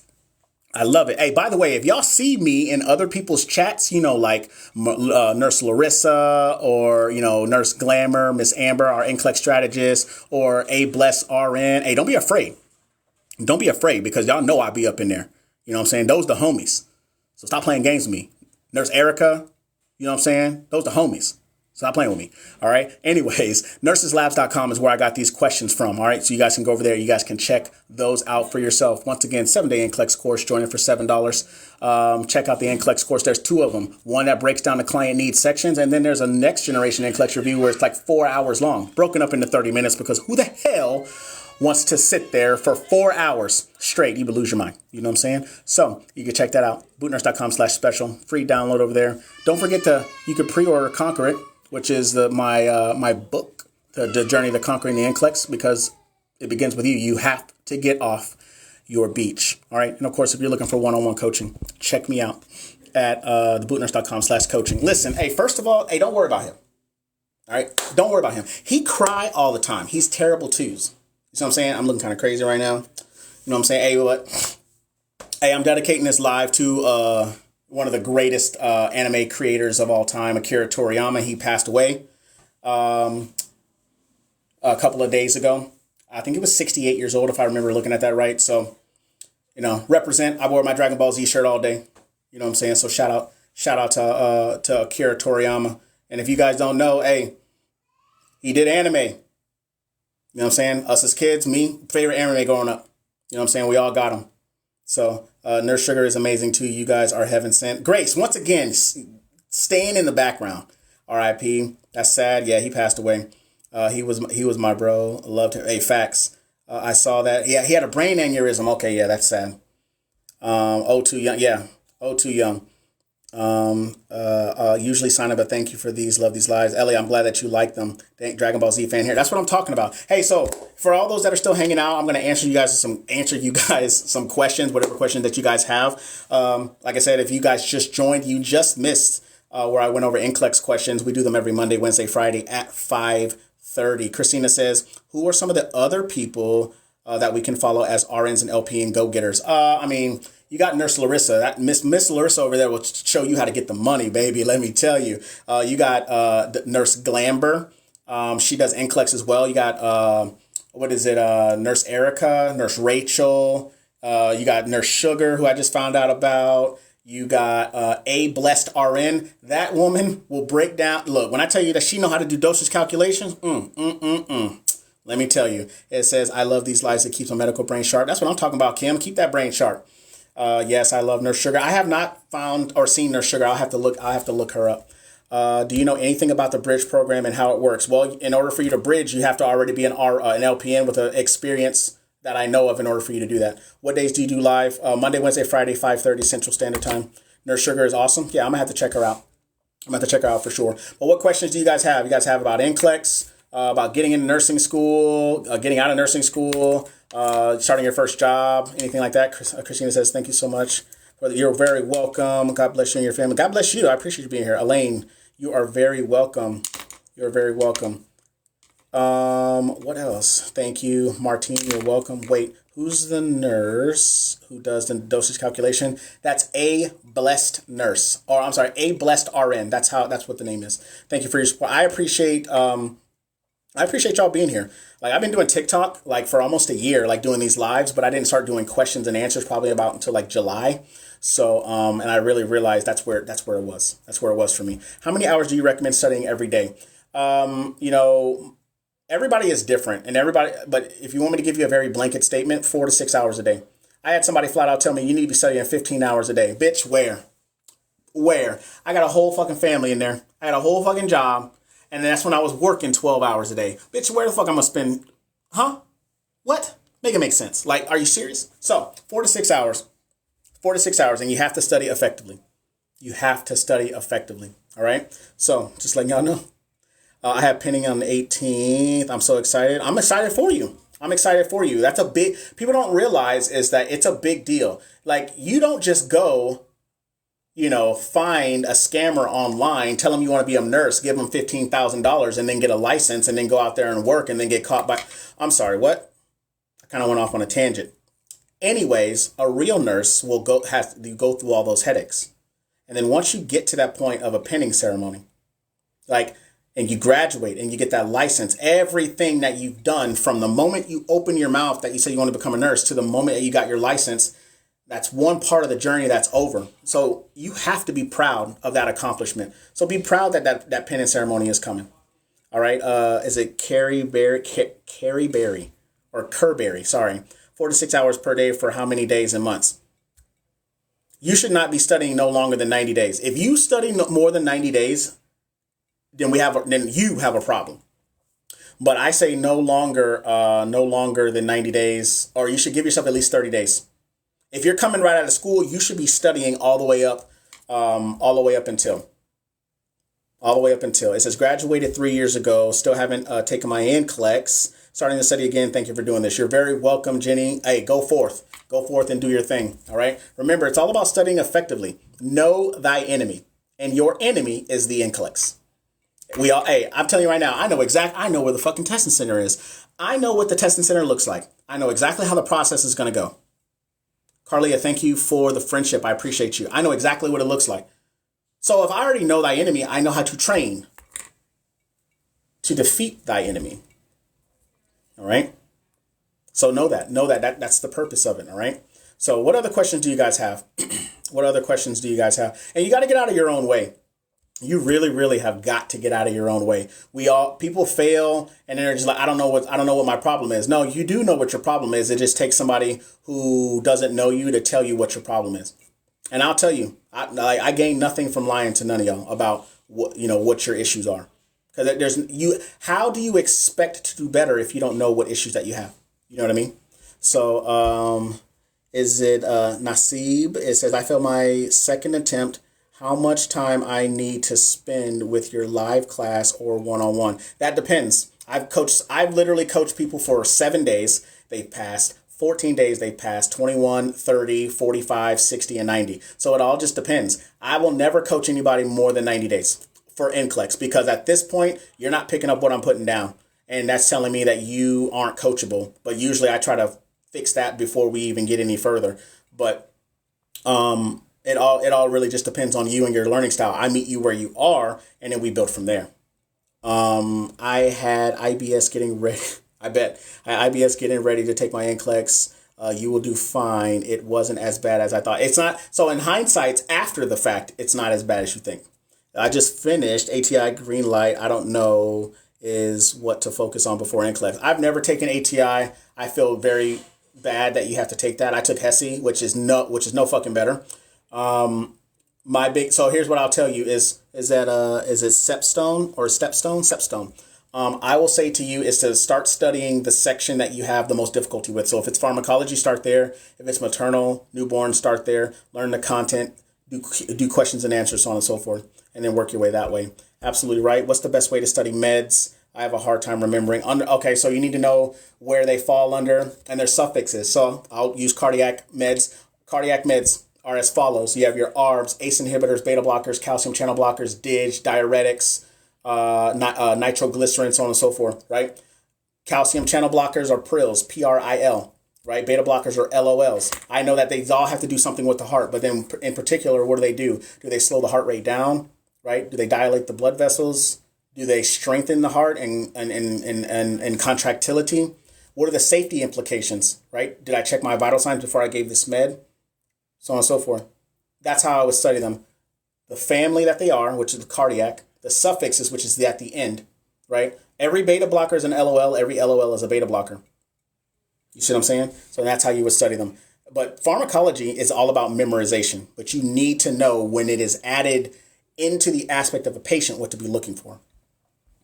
It says, do you know anything about Chamberlain in San Antonio? I'm trying to do MECEP. Shout out to you, Lex. I didn't even know that there was a Chamberlain here probably until maybe 2 or 3 weeks ago when I went to SeaWorld.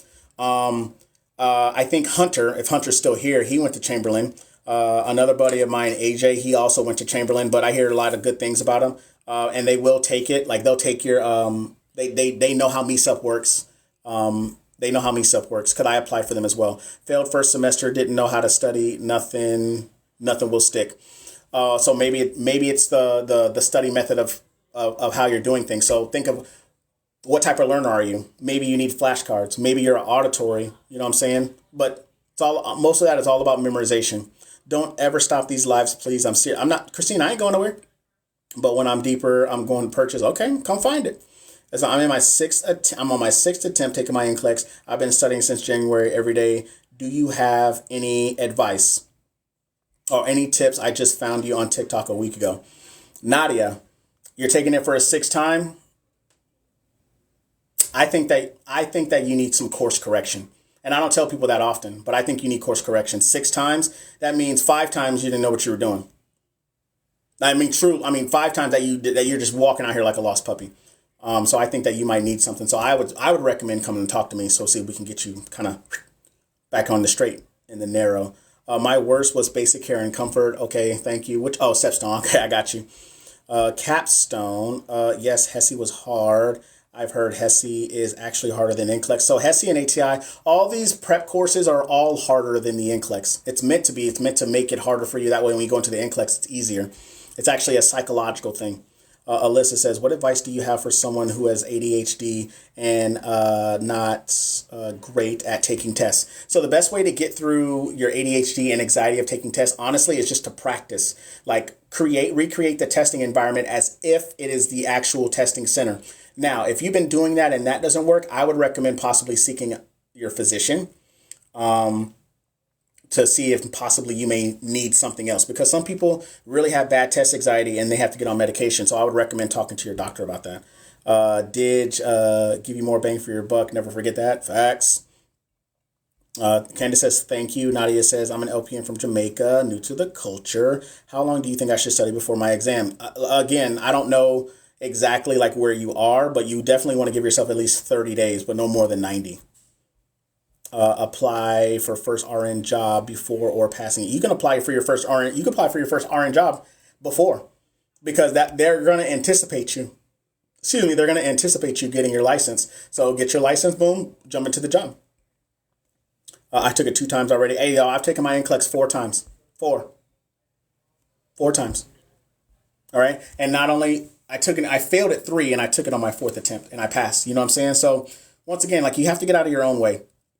You have to get out of your own way. You have to get off your beach, so to speak. You're going to be scared. You're going to be scared. You're going to be nervous. But let your training take over. Your training will take over. Alyssa says, thank you. I actually haven't tried mimicking the exam environment, but I definitely will try. So here's the thing, is that if you've already taken the exam, you already know what it looks like.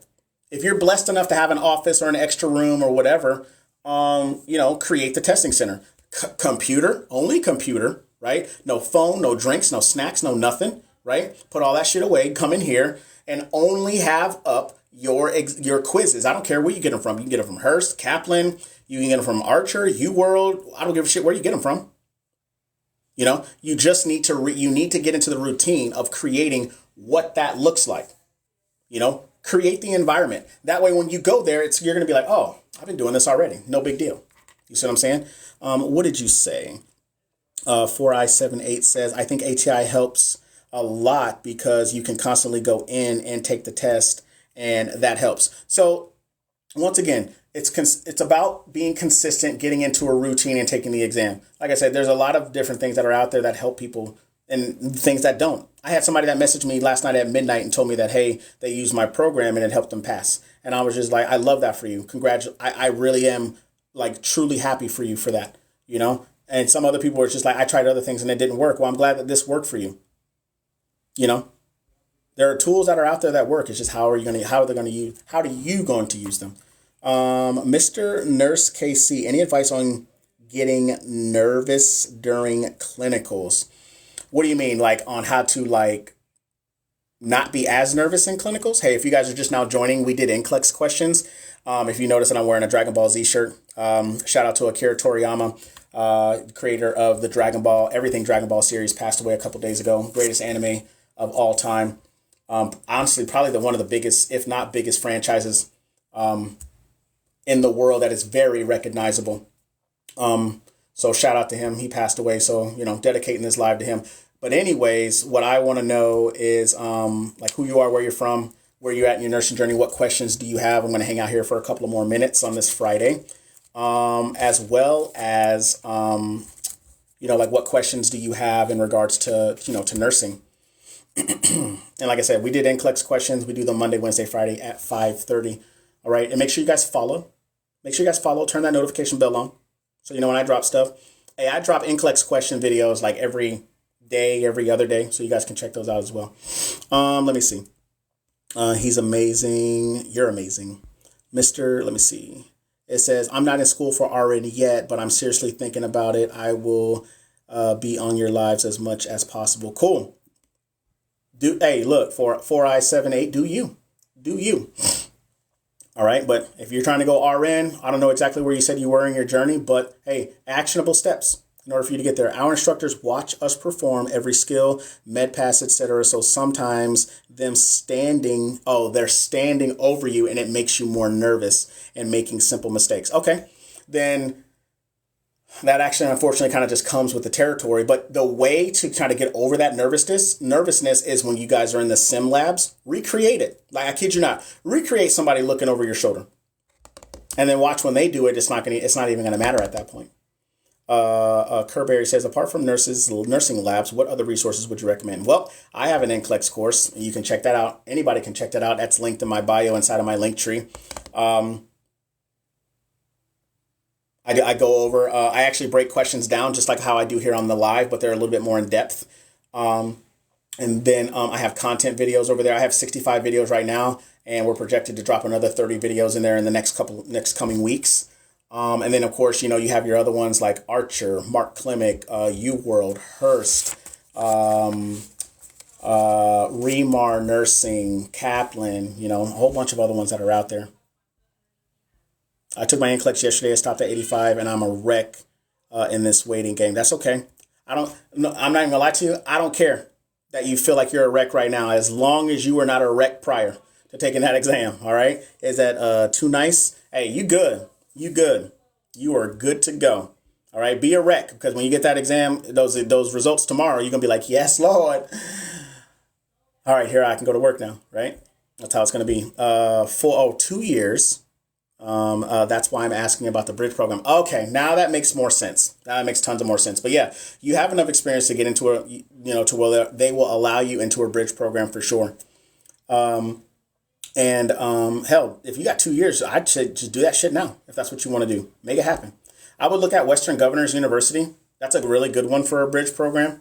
You can look into them too. I failed first semester, couldn't find a way to study correctly.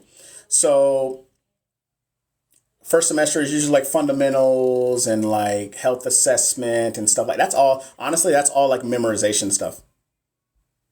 Arlene or Aline, good night to you. You are what, Mr. Nurse and Four Eyes. You are welcome. I need some funds for my carpal tunnel therapy. Hey, the funds is, the fact that you're doing a good service here. You know what I'm saying? So I appreciate you. My daughter just said, yeah, exactly. I think it's my nerves. No, most definitely. 100%. Well, it's 100% that. Don't let your nerves take over. Don't let them take over. By being scared and having your nerves prohibit you from doing something, you will always be stuck on your beach and you'll never progress. And I'm pretty sure a lot of people are just like, hey, what does that mean? Well, I'll tell you. In a second, somebody just asked me, what's your idea about you mean, like, what are my thoughts on the next gen NCLEX? So here's the thing. It's not new. It's not new. It's just been revised. And the only thing that has changed is how the questions are delivered to you. That's it. The content hasn't changed. It's all about giving you all the information that you need. And then the continuity of care of a patient. That's what that means. That's all the new gen or the next generation NCLEX. That's all it is. That's all it is. I'm going to give you everything that you need. And then I'm going to ask you a question. And then I'm going to give you more. And then I'm going to ask you a question off of the updates of what I just gave you. Now, are you going to use your critical thinking based off of all the information I gave to you in order for you to make a clinical judgment? That's what that means. That's what the NCLEX wants. Christina, go get your gym on. Your information I gave to you in order for you to make a clinical judgment. That's what that means. That's what the NCLEX wants. Christina, go get your gym on. Did y'all know that? And now it's like 80 something percent. So it went up like 8.3% from 2022 to 2023, which is huge, right? And the year before that, during COVID, it was just as bad, right? So when 2023 happened, April 1st of 2023, all the way to September, the next gen increased the pass rate for NCLEX. They didn't change their standards. They didn't change the standards. They just changed the way that the information was delivered to you. And that's it. So I appreciate everybody jumping up on here. If you guys are just now joining, my name is Kevin. I am a nurse. I specifically help people. I can help you in any part of your nursing journey. But I specifically help with NCLEX because NCLEX was, the one that really got me and the one that I really hone on. But I do NCLEX questions. We did those already. We do them Monday, Wednesday, Friday at 5:30 Central Standard Time, Texas time, because that's the only time that matters. Queen, you are welcome. So if you have any questions, please drop them in the chat. Questions about nursing school, getting into nursing school, prerequisites, how to get through imposter syndrome, during your first nursing job, because I went through it. What are you thinking about doing after that? Are you tired of working at bedside? Whatever question that you guys have, I'm gonna hang out here for a little bit. You're always with me. What time do you go live? I literally just said that. As per time where you are. I literally just said that. Did you not hear me? And if you didn't hear me, I'll repeat it. Monday, Wednesday, Friday, 5:30 Central Standard Time. That's when I go live. Yep. Okay. No worries. I got you. There you four eyes. There you go. To the rescue. Is it worth it to become an LPN? That depends on you and what you want to do.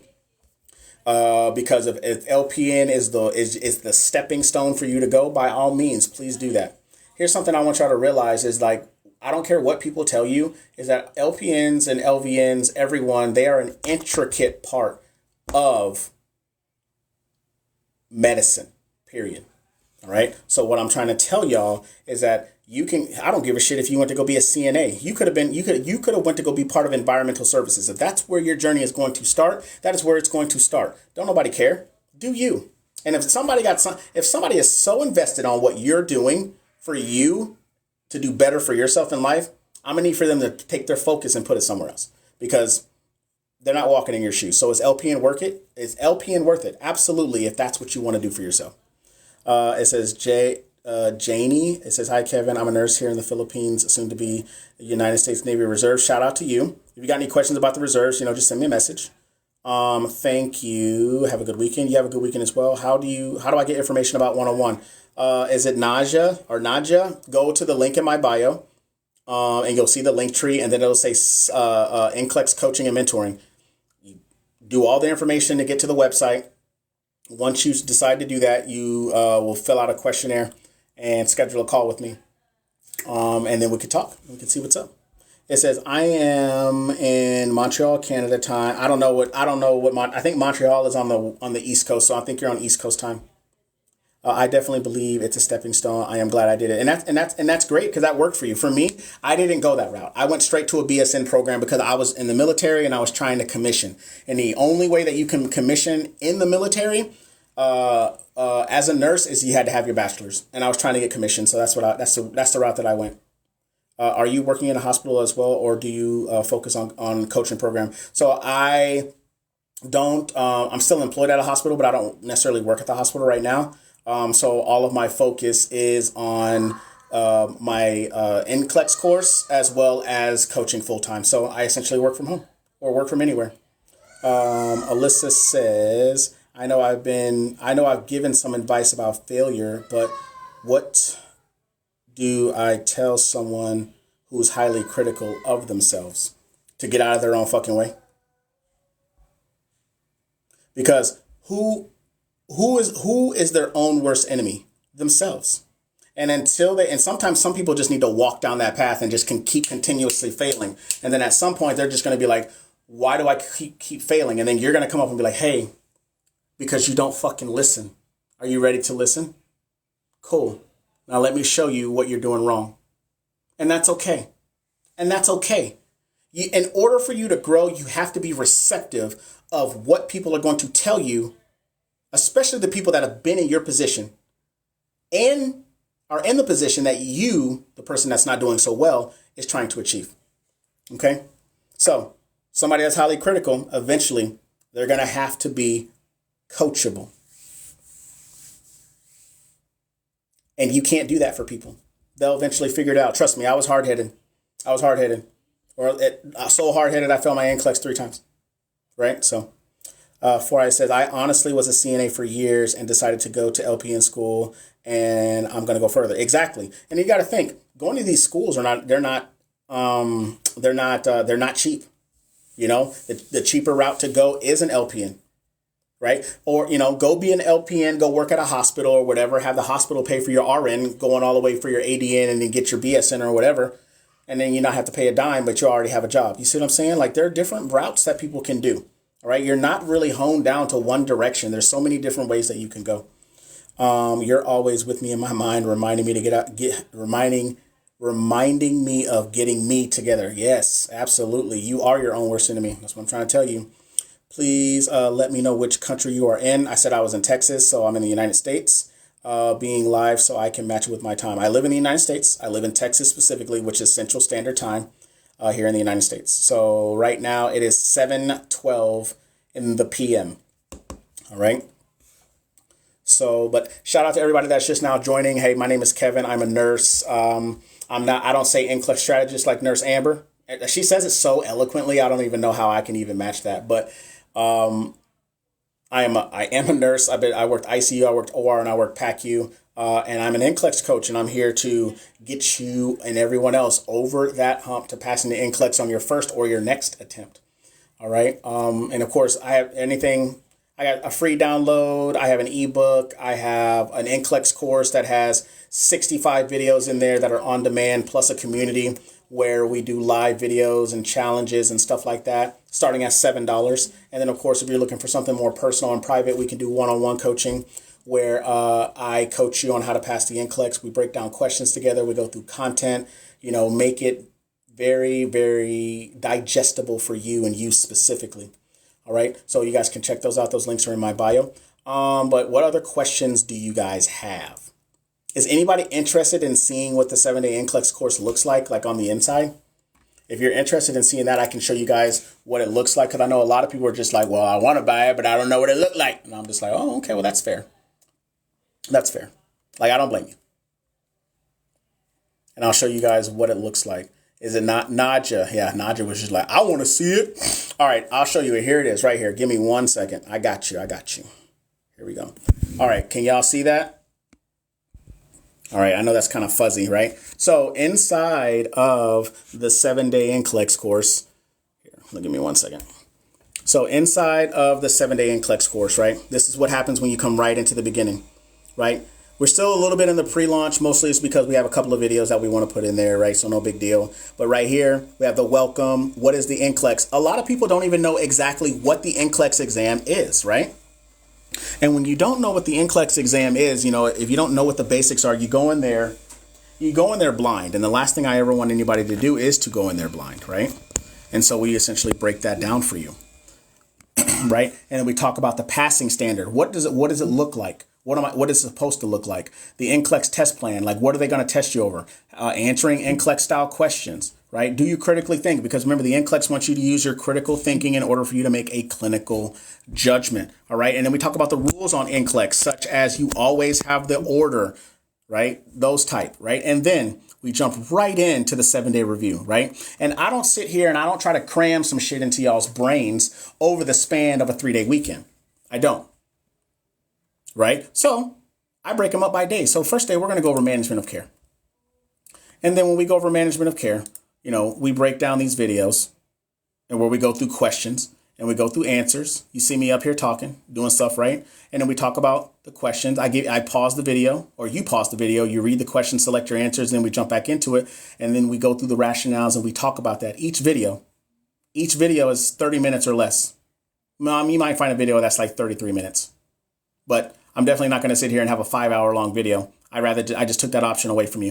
And I'm just like, hey, it's 30 minutes. Once it's over, you can go take a break, do whatever, right? But then over here, like I said, we have management of care, pharmacology, physiological adaptation, reduction of risk potential, safety and infection control, health promotions and maintenance, basic care and comfort, and psychosocial integrity is coming next. And then check that out. We got another review, the new generation NCLEX review, right? Over here, where we talk about the new generation NCLEX review, right? So take it right here to the beginning, right? I tell you what it is, you know, the instructions, you know, we talk about the changes that happened April 1st, what the new question styles looks like. And then, you know, the test plan structure, and then we jump into questions. I'll show you. Then we jump into questions, right? Jump into questions right here, right? And then, so that's essentially, these are what the reviews look like. All right. And if anybody is interested in this, you guys can check that link out. It is in my bio, labeled the 7-day NCLEX course. I'm trying to find, let me see if I can find it. There we go. Nope. Oh my God. Right there. See that? That's a case study. That's a case study, right? It says, does your coaching consist of having a computer or using the phone work just as well? No, we have to do it on the computer. I can't coach you over the phone. That's just like you asking me to coach you in the DMs. I can't do that. I need to be able to see you. I need to be able to see you, and you need to be able to see what I'm showing you. Right? So here we go. Going through questions, I also go over case studies, right? And then with those case studies, they're all laid out differently. Right? So let's see, got a lot of multiple choice. We go through a lot of case studies, EKGs, few of them, right? And then let me see, we'll show you another one right here. Look at that. It looks like a matrix type of question, right? I don't own a computer. It's going to be kind of hard for me to coach you. It'd be very, very hard for me to coach you because I need to be able to walk you through this. You need to be able to see what I see, and that way I can walk you through this step by step. That's what the coaching consists of. People are on calls with me for anywhere from an hour at the earliest, and that's the minimum, to 3.5 hours of us going through stuff together to make sure that you understand it, right? But anyway, so I got 8 videos, right? And then on the 8th video, you'll notice that 99, 100, right? And then we jump into memory tricks, talking about delegation, prioritization, EKGs or ECGs, cardiomyopathy, anticoags and platelets, respiratory, IV labs and stuff like that. So like I said, all that's there, but that's not just there, right? So over here, after you finish the review, you can jump into content. Like, look, I have a video for NCLEX retakers. So, if you're a repeat test taker, boom, there you go. This is a good video to help you kind of figure out what you kind of messed up on and how you can retackle the exam. Pharmacology, y'all. I have 19 videos in pharm. 19 or 18, I'm sorry. One of the videos, I know somebody was asking about medications, right? So let's look at cardiac meds. First of all, I don't know what it is about this one. I always use this one as an example. I loved it. And I think it's just because of the flow. Look, it's 16 minutes long. 16 minutes long of me going over the important cardiac medications that you need to know. Look, ACE inhibitors, ARBs, beta blockers, calcium channel blockers, statins, antiplatelets, anticoags, diuretics, vasodilators, DIG, antiarrhythmic medications, right? And then we jump into it, right? We talk about them. Look, ACE inhibitors, all prils, right? And then the great thing about a lot of this content is that you can download them and then take notes as I'm going through, right? So you essentially have the same thing that I have and you're listening to what I'm saying and you take notes, right? And then we jump into it, talking about what is the purpose. Like, so what's the mechanism? A lot of people are like, oh, it's a beta blocker, it does this. Okay, but what else does it do? What is it used for? Hypertension, angina, antiarrhythmics, heart failure. Beta blockers are really good medications to use for abdominal aortic aneurysms. You may or may not see that somewhere else, right? Okay, so that's what that consists of. Now, here's another beautiful part, right? Is that being a part of the 7-day NCLEX course puts you a part of the community, right? So you get to be a part of the NCLEX community. Up here, up top, I always tell you to start here. And this is a glorious video where I'm sitting here talking about something, blah, blah, blah, blah. And then I explain to you what the community is all about, okay? And then, of course, down here over to the left, if I can bring this up so you guys can see it, is general discussion, introduce yourself, and then the wins, right? So, I mean, come in here and introduce yourself. And then we have general questions that people ask, right? Like, hey, any chance about doing this, that, and the third? And I posted something in here on Monday telling you, I hope I can get this done. Nope, I'm going to get that shit done. That's exactly what you're going to do. There is no hope. This isn't Star Wars and this isn't a movie. Like, if you want to get this, you got to make it work. And there's no ifs, ands, or buts about that, right? We'll talk about the latest post. And this is, of course, where I posted for Joy. That was her second attempt, right? And then we got other people that talk up in here as well, other than myself. And then we have meetups. We do Motivational Mondays. And then we do, I call it Content Cafe, where I do a live lecture. On Wednesday, I did maternal health.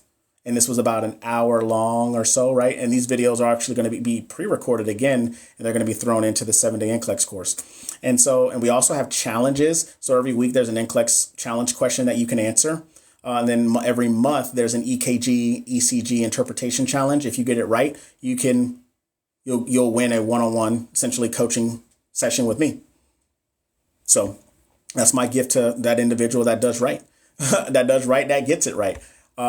So here, I'll show you an example. Like, I tell you, hey, I want to know what this is, blah, blah, blah, blah. And then it looks like that. Right. And I'll be like, hey, I want you to tell me what this is. Like, what is this? What cardiac dysrhythmia is this? Right. So on and so forth. It says, is your NCLEX course separate from the LPN course, or is it just RN? It's for both. It's for both. LPNs can learn the same content that LPNs learn the same content that RNs learn. You just need to know what you can and can't do and what you can and cannot accept. That's it. So you as an LPN, if a patient is starting to become unstable, who you calling? The doctor or the nurse? You calling the doctor first. You're calling the nurse first, because the nurse has to assess. If they're unstable, guess what? That they're no longer yours and they're going to the RN. LPNs can do sterile procedures, right? Like doing a Foley catheter or doing wound care. They can't do PICC lines. They can't do central lines. They can't do blood. Like, you learn the same content. It's just your scope of practice, and that's it. Laptop. What about a laptop? But anyways, that's what it looks like, ladies and gentlemen. And of course, if anybody is interested in it, I'll put it back up. I'll put it back up over here so you can see it. I'll turn this around. I want to freaking do this. Hey, if you want to do it, you got to make it happen. All right. So like I said, right there, the 7-day NCLEX course. I don't know why that's so bright. Trying to unbrighten it. If Nurse Tibby was in here, she'd be like, oh my God, that is so dark and I can't see it. But yeah, you can join the 7-day NCLEX course at that website right there. It's thebootnurse.com/special, and that'll take you there. If you guys are just now joining, we did NCLEX questions, and we did that 5:30. We do them Monday, Wednesday, and Friday at 5:30. All right. And if you guys missed them, hey, they'll also go up on my YouTube channel as well. So you guys can check that out. That link's in my bio, or you can go to YouTube and type in at the Boot Nurse. Laptop, because I don't have a computer. Yeah, a laptop works. A laptop works. I mean, people have done it off their phone as well, but I have to be able to see you. Like, we have to be able to see each other. Yes, a laptop will work if I'm able to see you. Like, I'm just not going to sit. Here's the thing. It's like, you're not going to like want me to coach you and then me not be able to see you. Like, that's weird. This isn't like, what is that? Blind, Love is Blind. We don't blindly coach around here. But shout out to all y'all that are out here rocking. Like I said, I did NCLEX questions. I've been a nurse for 3.5 years, worked ICU, OR, and PACU. Anybody interested in my NCLEX course, it is at thebootnurse.com/special. Like I said, hey, you can join it for $7. Join it for $7 for 7 days, and then it goes to a subscription base. And the subscription is currently right now, it's $48 a month. But that's going to be changing soon because of the massive amount of things that are about to be added to this program. But once you jump into it for $48, you get it for $48 per month. And then after that, like you'll keep it like, but if you cancel it and you try to buy it again, then it'll be a different price. So just be ready or be aware of that. But what other question do you guys have? I have about 5 minutes left. LL Cool Jace, that's actually a pretty cool name. Not even gonna lie to you. But if you guys are just now joining, we did NCLEX questions. Make sure you guys follow, make sure you guys share, make sure you guys like, and hit the notification bell so you guys know when I'm going live. I'm actually planning to do another live with Nurse Larissa and Nurse Amber or Nurse Glamber, the NCLEX strategist, and we're gonna try to get some other people up on here. So I'm gonna reach out to a blessed RN. I call her the doses calculation queen because she be on it. Let me tell you, she be on it. And then I'm gonna start following this Nurse Sugar. I want to see what that person's about. So, do I need to do any courses before I start LPN? What do you mean? What do you mean? Do you need to do any courses, like prerequisite courses?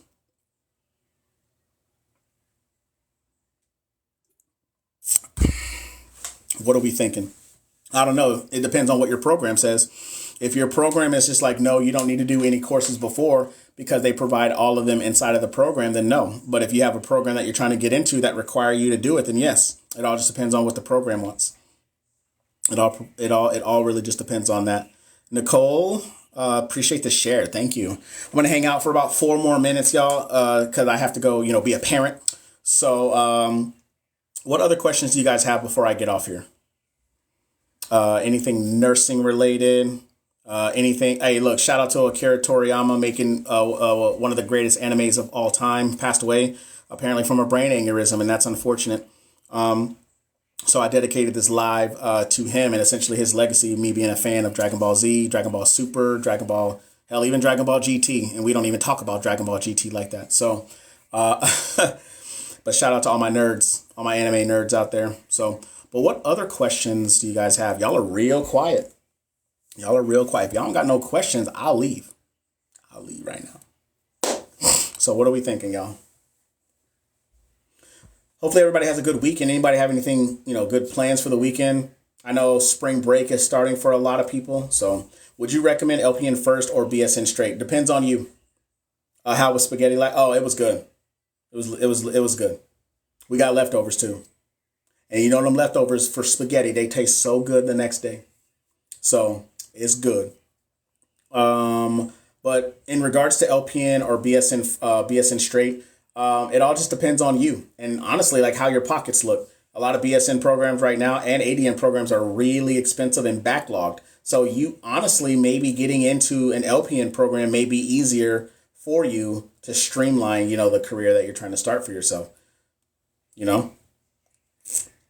So think about it that way. LPN will get your foot in the door faster.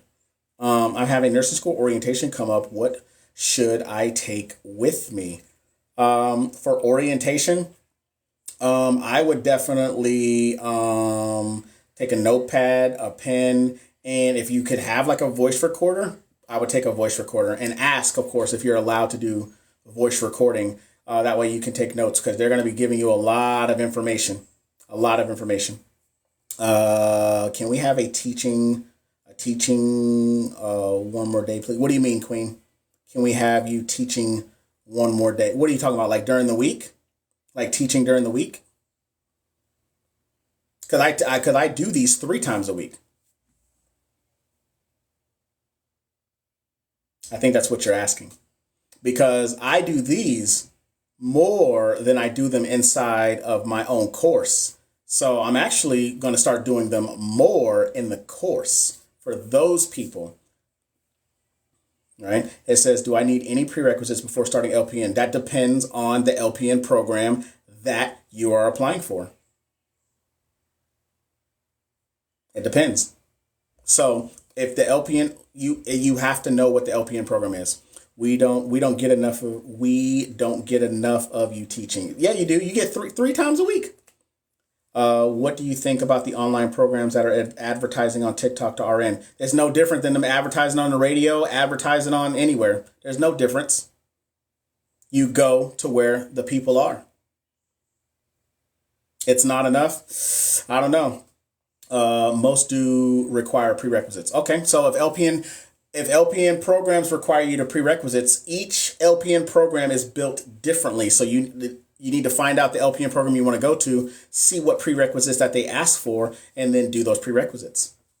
It's not enough. Oh, Queen, I don't know, because I do 3 times a week with y'all. You know what I'm saying? And then I do 2 times a week with people that actually pay for my course. So actually it should be kind of flipped, but I'm actually going to start giving them more.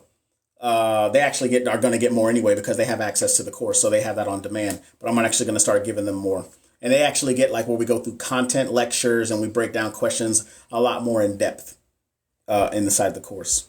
Plus more. Oh, Lord. It says once you register and pay for Continental and Pearson, besides fingerprints, is there anything else? Jenny, there should be a long checklist.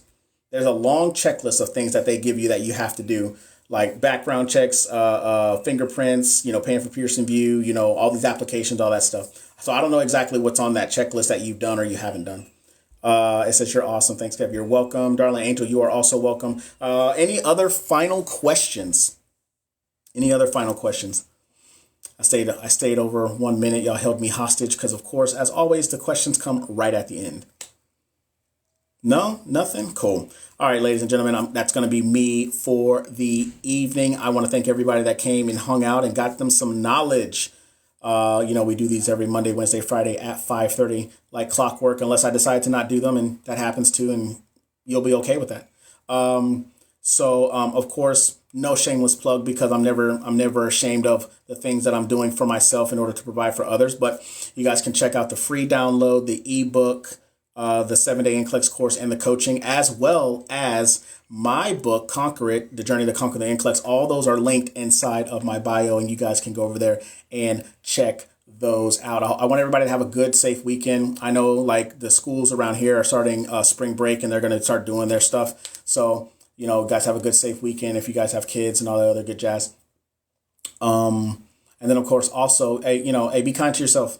Be kind to yourself. You only got one you. And if you can't take care of you, you can't take care of nobody else. No spouse, no wife, no them fucking kids. You can't take care of them if you can't take care of you mentally. You see what I'm saying? Love your kids, but damn it, hey, you got to take care of you. All right. But I appreciate everybody rocking out with me. I appreciate everybody hanging out. Make sure you guys go check out everything that I got going on. And yeah, I want everybody to have a good, safe weekend and come back and see me on Monday. But until then, you guys have a good weekend, and I will see you next week.